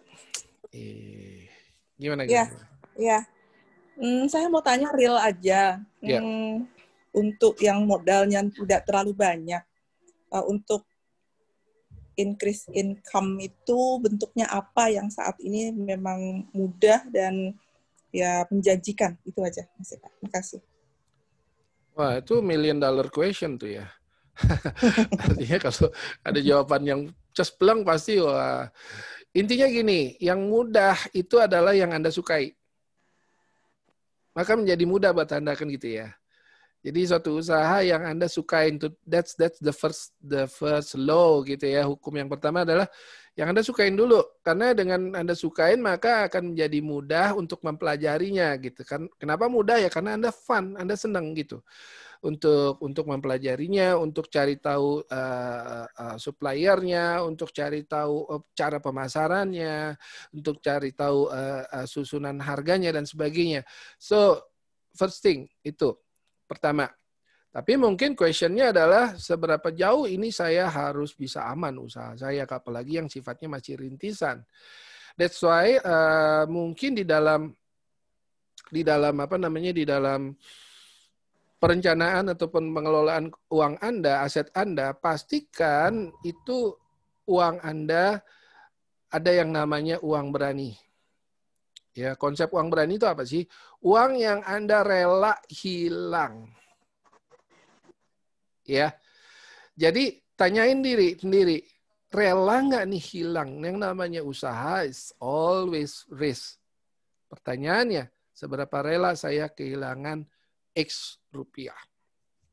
Contoh, kalau misalnya modal usaha, misalnya 15 juta, misalnya nih ya.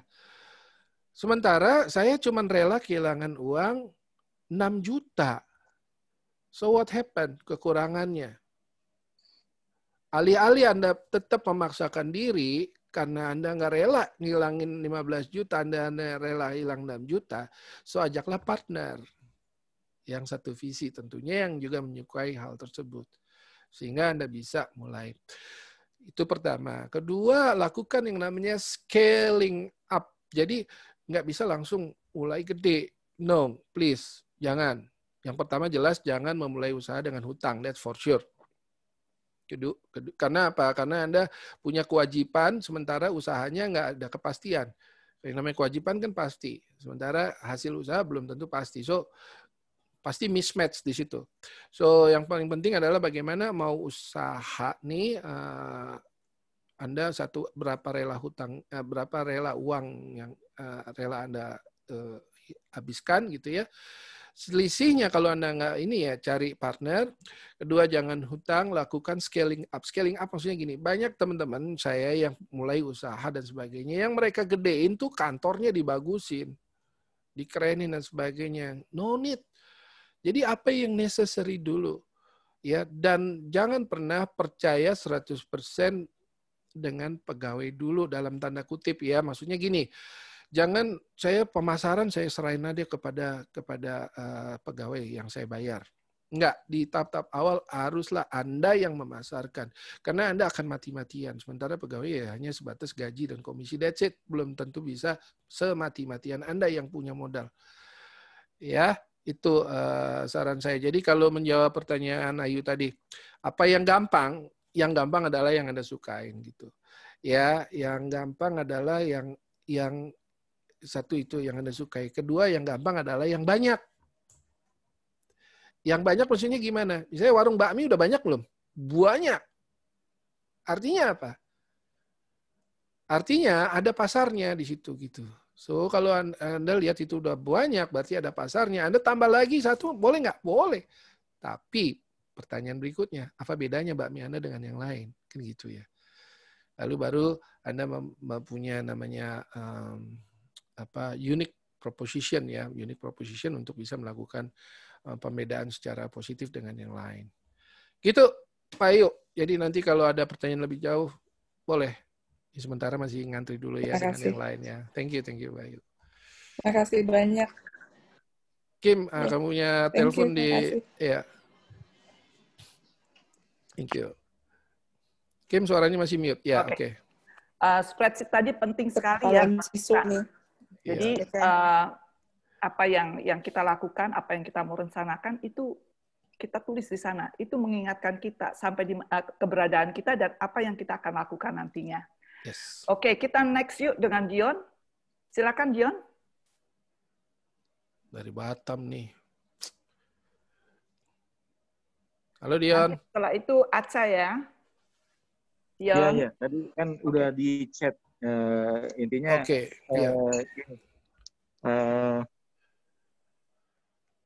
investasi yang return-nya lumayan untuk yang low risk appetite gitu loh. Itu yang dicari ya. Oke.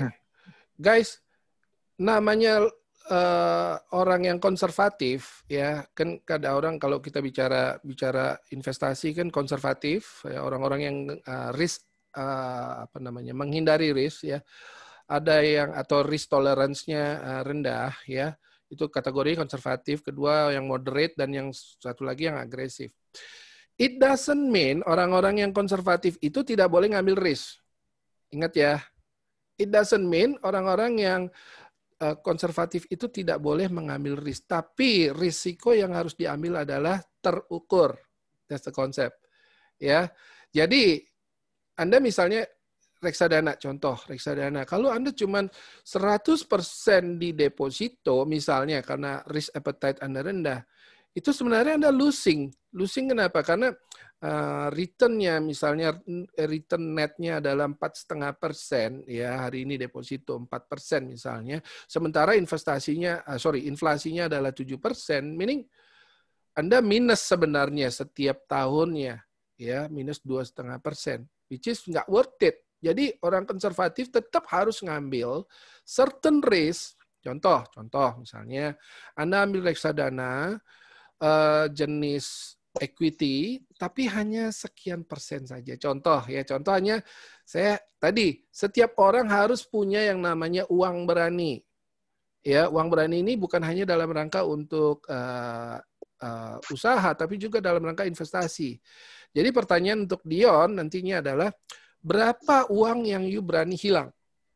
Nah, misalnya contoh ya Dion ya, misalnya you berani hilang uang 10 juta misalnya. Oke, masukin 10 juta ini bukan ke investasi odong-odong pastinya ya, tapi reksadana yang jelas gitu ya, yang mungkin ada Mas Prio di situ gitu ya. Jadi kan gampang kita kalau ada apa-apa tuntut dia aja gitu ya. Nah, misalnya kita masuk reksadana jenis protes, jangan tuntut gue ya. Udah protes duluan. Ya, jadi misalnya dia masuk reksadana jenis equity, jenis saham. Which is mungkin kita awam terhadap saham, kan biarin aja yang profesional yang mengelola gitu ya. Nah udah biarin aja, kan kita udah anggap hilang tuh duit gitu. Biarin aja di situ. Sementara yang lain yang kita masih bisa ngerti, yang kita masih masuk appetite kita ya kita lakukan. Tapi yang selisihnya, yang you bisa rela hilang, lakukan itu all out, dan nah ini penting. Jangan dilihat-lihat. Tentukan waktunya kapan harus panen. Jadi gini teman-teman, tambahan informasi. Kalau Anda investasi sesuatu, nggak ada yang namanya investasi itu hanya supaya uangnya menjadi tambah lebih gede. No. Pasti nggak akan gede-gede. Kenapa? Gitu gede dikit diambil. Gitu gede dikit diambil. That's for sure. Gitu ya. That's why investasi itu harus punya goal yang jelas. Investasi saya ini untuk apa? Bukan untuk sekedar gedein duit. Nah, tapi investasi saya ini adalah untuk misalnya untuk membuat biaya kuliah anak saya, which is akan dipanen 15 tahun lagi. Dengan tujuan yang jelas seperti itu, Anda nggak akan mudah menselingkuhkan investasi Anda gitu loh. Ya paham ya maksudnya ya. Jadi tidak mudah diambil-ambil gitu. Kalau nggak ada jelas tujuan itu, maka yang terjadi adalah apa? Begitu ada mobil kinclong lewat, gue pengen beli yang kayak gitu. Kebetulan ada duit, masukin di situ. Ya, jadi balik Dion. Pertanyaannya tadi bagaimana investasi yang aman? Banyak investasi yang aman, tapi yang paling penting orang yang konservatif sekalipun dia harus ambil certain risk. Ya, rule-nya buat saya gampangnya adalah berapa uang berani Dion, lalu masukin uang berani itu ke instrumen investasi yang jelas, tapi yang resikonya atau volatility-nya cukup tinggi, seperti misalnya reksadana jenis saham gitu. Thank you, bro. Sip, sama-sama Dion. Oke, next. Oke, makasih. Habis Dion, Selanjutnya adalah Aca. Silakan Ya. Aca. Aca, mikrofonnya masih belum. Terima kasih waktu dan kesempatannya, Sip. Bro Eka.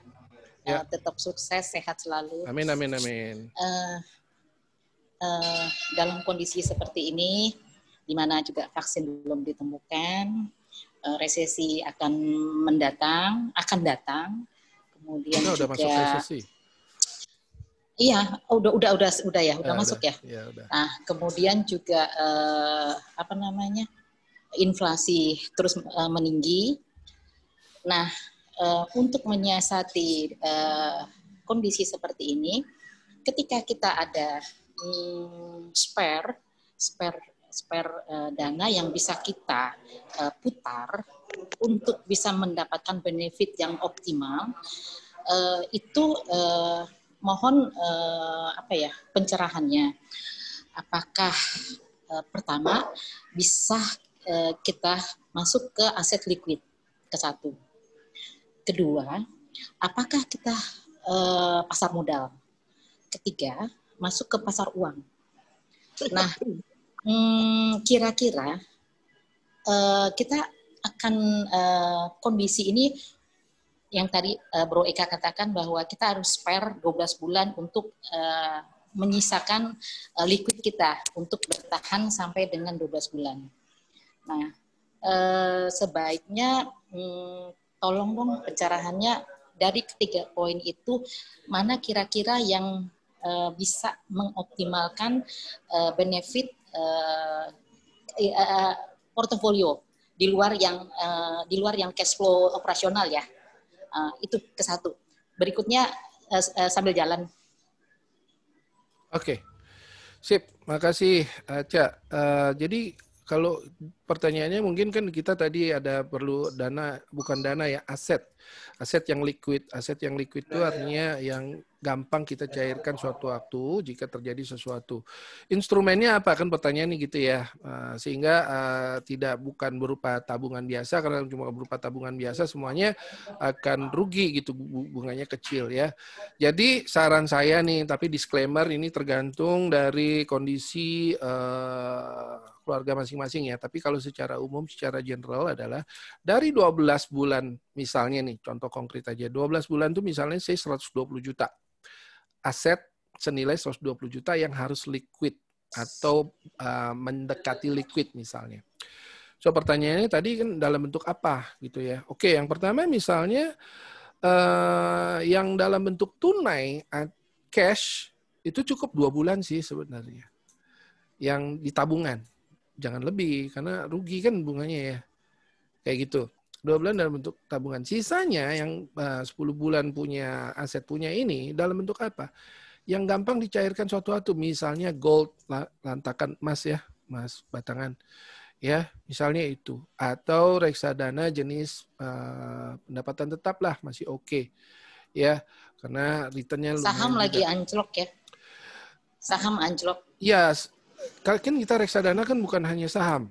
Reksadana jenisnya macam-macam. Jadi kalau kita bicara reksadana itu jenis reksadana yang jenis pendapatan tetap, misalnya fixed income tuh kebanyakan di obligasi dalamnya. Ya, atau Anda mau beli obligasi secara langsung juga boleh. Tapi kalau ya bond, kalau misalnya kita nggak punya skill untuk memilih, untuk menghitung dan sebagainya, udahlah lewat reksadana jenis pendapatan tetap juga oke. Cuman kalau itu di return berapa kira-kira? Kenapa?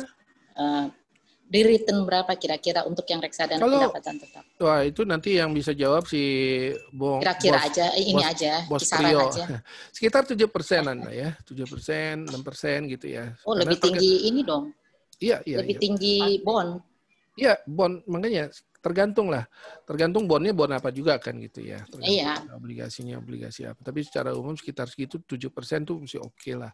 Yang pentingnya tadi harus lebih tinggi dari inflasi gitu ya. 8%, 9% which is okay. Nah, jadi sisanya itu yang benar-benar liquid as that gitu ya, yang benar-benar di tabungan kita 2 bulan saja sebenarnya cukup. Yang sisanya mau di deposito, mau di reksadana, mau di reksadana depo jenis kecil. Iyalah, Bro Eka, nggak terlalu optimal kalau dan mengikat gitu ya, mengikatkan ada bulanan dan sebagainya yang jadi nggak kurang liquid juga. Jadi itu atau emas gitu, simple kan, gitu tinggal pergi ke toko emas jual selesai gitu. Ya itu sih, atau dolar atau apa. Tapi ya kalau semua orang berpikir dolar, nanti kita dolarnya rupiahnya hancur. Oke. Itu baca ya. Terima kasih Aca. Tadi pertanyaan, sekarang kita next ya, Herlambang. Tapi pertanyaannya sudah terjawab ya. Pertanyaannya adalah dengan adanya kejadian Jiwasraya, Bumi Putra, Asuransi Bakri, Koperasi Indosuria, apa skandal seperti ini ada pengawasannya? Jadi kalau mau jadi nasabah, hal penting apa yang perlu diperhatikan? Tadi sudah dijelaskan ya. Mereka tutup lubang, gali lubang, ya, mencari nasabah untuk melakukan investasi bodong ya. Jadi ya boleh saya jelasin sedikit ya, kalau kita ngomong Jiwasraya misalnya, kasusnya Jiwasraya ataupun manapun yang mana, selama ada yang instrumen misalnya Kresna dan sebagainya, selama ada instrumen yang sifatnya digaransi, itulah yang menjebak mereka sendiri. Bukan menjebak si kliennya ya, menjebak perusahaannya. Mereka akan terjebak dengan bagaimana menunaikan garansi saya. Kalau proteksinya, jadi kalau kita bicara asuransi misalnya ada 2 komponen di dalamnya. Komponen proteksinya, which is kalau terjadi apa-apa dikeluarkan santunan sekian dan seterusnya. Itu komponen proteksinya pasti dijamin. Dan perusahaan asuransi nggak bakal bangkrut gara-gara proteksinya. Kenapa? Karena perusahaan asuransi akan melakukan proses reasuransi lagi gitu ya. Jadi dia aman, secara portfolio dia aman. Tapi kalau kita bicara porsi investasinya, karena asuransi ada 2 porsi di dalamnya, porsi proteksi, biaya proteksi, dan satu lagi adalah porsi tabungan atau investasinya. Nah ini unsur tabungan dan investasinya ini yang sebenarnya nggak boleh dijamin. Karena kalau begitu dijamin, pada saat kondisi bagus, dia oke, no problem. Tapi pada saat kondisi dia jelek, disitulah dia mulai terjebak. Menjadi hutang. Dan hutang ini akan berbelit terus. Karena orang berasumsi cari nasabah baru, asumsinya tahun depan akan baik. Tapi kenyataannya tahun depan nggak baik. Jadi lebih buruk. Tambah dalam lagi. Ya itu yang terjadi pada beberapa produk ya, contoh kayak Jiwasraya kan ada produk yang deposito link, which is dijanjikan returnnya, which is itulah yang akan menjebak. Saya udah sempat di suatu seminar dengan OJK di dalamnya, tolong yang digaransi ini jelas dulu underlying asetnya apa gitu ya, dan bagaimana dia bisa memenuhi janjinya kalau worst case scenario terjadi. Itu pertama. Kedua, perusahaan-perusahaan tergantung dari ownernya. Ya, tergantung dari ownernya. Ya, kalau ownernya dalam tanda kutip punya rekam jejak yang nakal, udah deh. Jadi kalau Anda mau masuk sesuatu yang cukup signifikan, cek sampai ke ownernya. Ya. Nah, problemnya kalau BUMN ini ownernya ya tergantung pemerintahannya pada saat itu. Ya, tapi saya nggak bicara politik ya, tapi bahwa owner ini menjadi pemegang peranan penting. Seberapa jauh perusahaan itu bisa menjalankan good governance dengan good corporate governance dengan konsekuen gitu loh. Itu, Kim. Oke, terima kasih. Oke, kita next Neneng, setelah itu Rati. Silakan Neneng. Oke, Kim. Yes, Neneng. Tadi sih udah banyak yang dijelasin sama Eka dan sudah kita serap juga gitu ya. Bahwa kalau mau investasi tetap harus tahu kapan kita harus panen gitu kan. Nah, tapi kalau dalam kondisi seperti sekarang semua juga tadi juga Eka juga udah sebut juga bahwa kita tetap harus pegang cash, ya kan? Nah, tapi cash yang kita harus pegang dalam situasi seperti sekarang ini, apakah tadi dengan 2 bulan saja yang 10 bulan diputar, satu. Yang kedua, apakah diputarnya itu dalam kondisi seperti sekarang, mana yang lebih safe dan lebih menguntungkan, saham, emas, sukuk, reksadana, atau taruh 2 bantal? Iya. Yang jelas kalau taruh bawah bantal tidak disarankan karena tidurnya jadi nggak nyenyak tuh satu. Ya. Udah pasti nggak nyenyak, pengen make terus gitu judulnya ya. Jadi ya tadi sebagian udah saya jawab tapi saya tambahin lagi. Jadi yang 2 bulan tadi oke, itu yang sangat liquid. Yang berikutnya yang sisanya gimana? Nah tadi opsinya kan bisa di gold misalnya, kemudian atau bisa juga di reksadana jenis yang fixed income lah, gitu ya, yang underlying asetnya itu obligasi sebenarnya. Jadi kan jangka dan itu good question. Jadi itu kan kayak namanya liquid asset.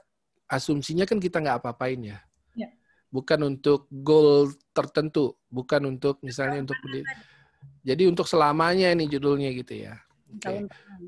Ya, jadi untuk selamanya misalnya untuk dipakai tahun depan dan sebagainya ya itu berarti jangka pendek punya. Itu gold aja. Ya. Taruh di ini juga oke. Taruh di rumah atau taruh di pegadaian ya. Iya betul. Nabung emas juga bisa kan di situ.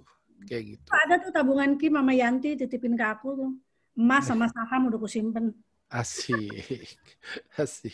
Enggak, yang tadi pertanyaanku Eka, 2 bulan dan 10 bulan itu dalam kondisi ekonomi normal atau dalam kondisi seperti sekarang? Kan sekarang ini everybody banyak ada PHK ya dan lain-lain. Banyak segala macam lah ya, apalagi kalau misalnya kayak kita ini kan UKM kan. Nah, yang paling secure adalah menyimpan uang cash 2 bulan itu semata-mata hanya untuk keluarga dan perusahaan dalam kondisi normal, atau kalau krisis kita perlu tambah misalnya jadi 4 bulan, yang 8 bulannya baru yang diputar misalnya kayak gitu loh. Jadi bedakan antara aset liquid dengan aset untuk dikembangkan. Aset liquidnya adalah menjadi basis. Jadi dia harus selalu konservatif. ya, karena ini adalah dana emergensi, katakanlah begitu. Ini adalah dana cadangan yang harus ada terus. Jadi apakah regardless of kondisi ekonomi, jadi apakah kondisi ekonomi lagi normal sekalipun, kondisi ekonomi boleh normal, tapi usaha kita bisa jadi nggak normal. Kan gitu ya. Jadi bukan nothing to do dengan, kalau bisa, jadi pertanyaannya mungkin juga buat teman-teman yang lagi baru mulai usaha, kalau gue duitnya mati di situ, kan sayang nih, lebih baik diputar untuk usaha. Betul. Jadi sementara kalau misalnya lagi usaha dan nggak ada modal lain selain uang yang tadi itu, ya sudah pakai boleh, tapi mulai dicicil untuk memperoleh fondasi aset liquid sebesar 12 bulan tadi. Jadi misalnya udah dapat keuntungan, ya udah sisihin ya sebagian keuntungannya untuk aset yang aman.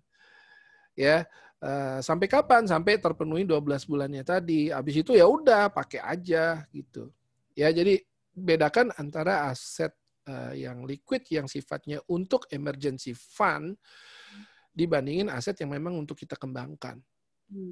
Nah, kalau kita belum punya atau belum memenuhi kuota 12 bulan tadi, ya udah dicicil dah gitu. Gitu, Neng. Oke. Oke, terima kasih, Neneng. Next. Sama Yanti simpenannya aman ya. Amin.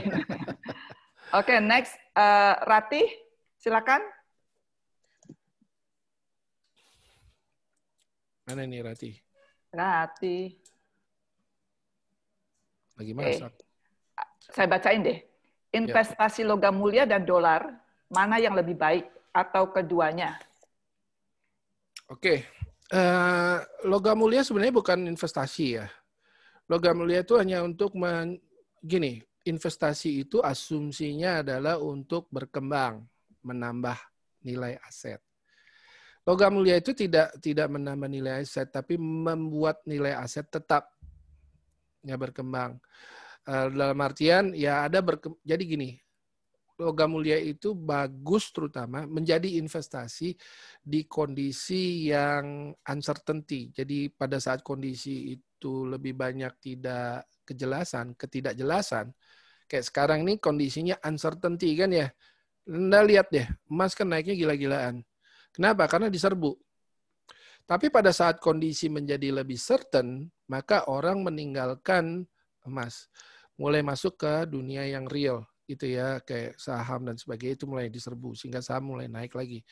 Ya, jadi pada saat kondisi uncertain, pada saat kondisi ketidakpastian itu tinggi, maka orang mencari aman. Cari amannya adalah pergi ke emas. That's why emas akan melonjak tinggi. Sehingga kalau Anda bisa memahami ini, emas sebenarnya akan turun lagi pada saat kondisi normal. Sehingga secara jangka panjang emas itu fungsinya adalah membuat safe haven. Ya, betul, membuat nilai aset kita tetap gitu loh. Nggak berubah. Tidak berkembang jauh. Kalau mau berkembang jauh ya tadi yang instrumen yang lain kayak saham dan sebagainya. Tadi dikaitkan dengan apa? Dolar ya. Oke. Ya. Dolar tergantung ya Anda percaya Indonesia atau tidak gitu loh. Ya. Kalau saya Indonesia ini gemah ripah loh jinawi gitu ya, kayaknya luar biasa ya. Selama ini salah urus aja kita udah bisa kayak gini, apalagi ngurusnya menjadi lebih benar, itu akan jauh lebih dahsyat lagi. Sehingga instrumen asing akan masuk banyak, ya investasi masuk banyak, artinya rupiah akan menguat. Tapi sebagai pemerintah yang baik, tentunya rupiah nggak boleh terlalu kuat. Ya, kenapa? Ini seluruh dunia berlomba-lomba untuk menurunkan nilai kursnya. Kenapa? Mereka mau jualan.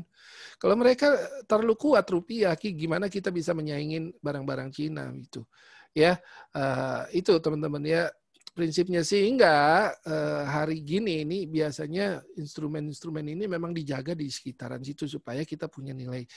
Nah, jadi bagaimana? Ya kalau Anda mau dolar dan sebagainya, make sure dolar itu yang bukan hanya disimpan dalam bentuk dolar, tapi misalnya reksadana mata uang asing. Ya, sehingga bisa berkembang. So, pertanyaan orang banyak yang bertanya kepada saya, Pak, saya jangka panjang lebih baik pegang dolar atau lebih baik pegang rupiah? Saya bilang, saya nggak tahu. Pada saatnya berjaya mana, berjaya dolar atau berjaya rupiah, karena saya bukan dukun gitu ya.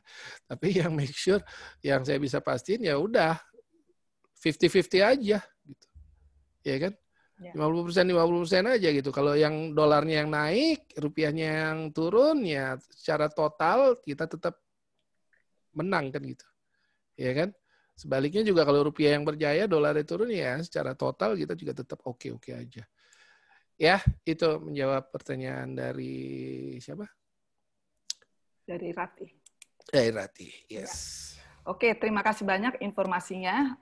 Memang kalau kita berinvestasi itu ada resiko, low risk atau high risk. Jadi jangan dilemparkan semua ke fund manager. Kita harus belajar sendiri dan bagaimana cara kita membaca makro atau mikroekonomi ataupun dengan keadaan saat ini, sehingga kita jangan terjebak. Kadang-kadang fund manager bilang, oke, masukin yang ini, tapi kan kita nggak tahu ada gejolak apa kan, seperti saat ini COVID ya, dan apa yang sudah diinvestasikan itu udah pasti kita tahu bahwa itu ada resiko dan kita harus bisa nunggu. Ya, kalau saat ini mungkin kita masih harus loss berapa persen, tapi menurut dari pelajaran prediksi tahun depan lebih baik. Jadi kalau kita mau investasi harus proporsional, harus dibagi ke beberapa basket, jangan terlalu banyak yang beresiko. Akhirnya pas waktu kita mau perlu cash-nya, mau likuiditas, akhirnya kita harus cut loss. Nah, itu yang suka mengecewakan kita. Dan akhirnya juga jadi kapok, nggak mau berinvestasi lagi. Ya. Yes. Ada pertanyaan lain? Udah hampir jam 12. Kalau tidak, saya tutup. Terima kasih banyak, Eka, yang sudah berbagi ilmunya. Ntar dulu, kita foto dulu nih. Oke, tapi sebelumnya nanti Eka info mengenai pertanyaan paling bagus siapa? Ada hadiah ya. Harusnya jangan saya minta, gue salah dia. Ya nentuin siapa ya. Nanti aja. Japri aja kayaknya. Nanti aja soalnya. Nanti bisa Japri aja, Kim. Dion. Tadi kan bicara nanya kalau orang yang konservatif, karena itu banyak orang yang nanya ya. Jadi kalau konservatif itu nanya apa? Ya saya bilang ya kan tadi ya, konservatif it doesn't mean orang yang konservatif itu tidak ngambil risiko. Ya, tapi boleh ambil risiko secara terukur yang dia ikhlas ya.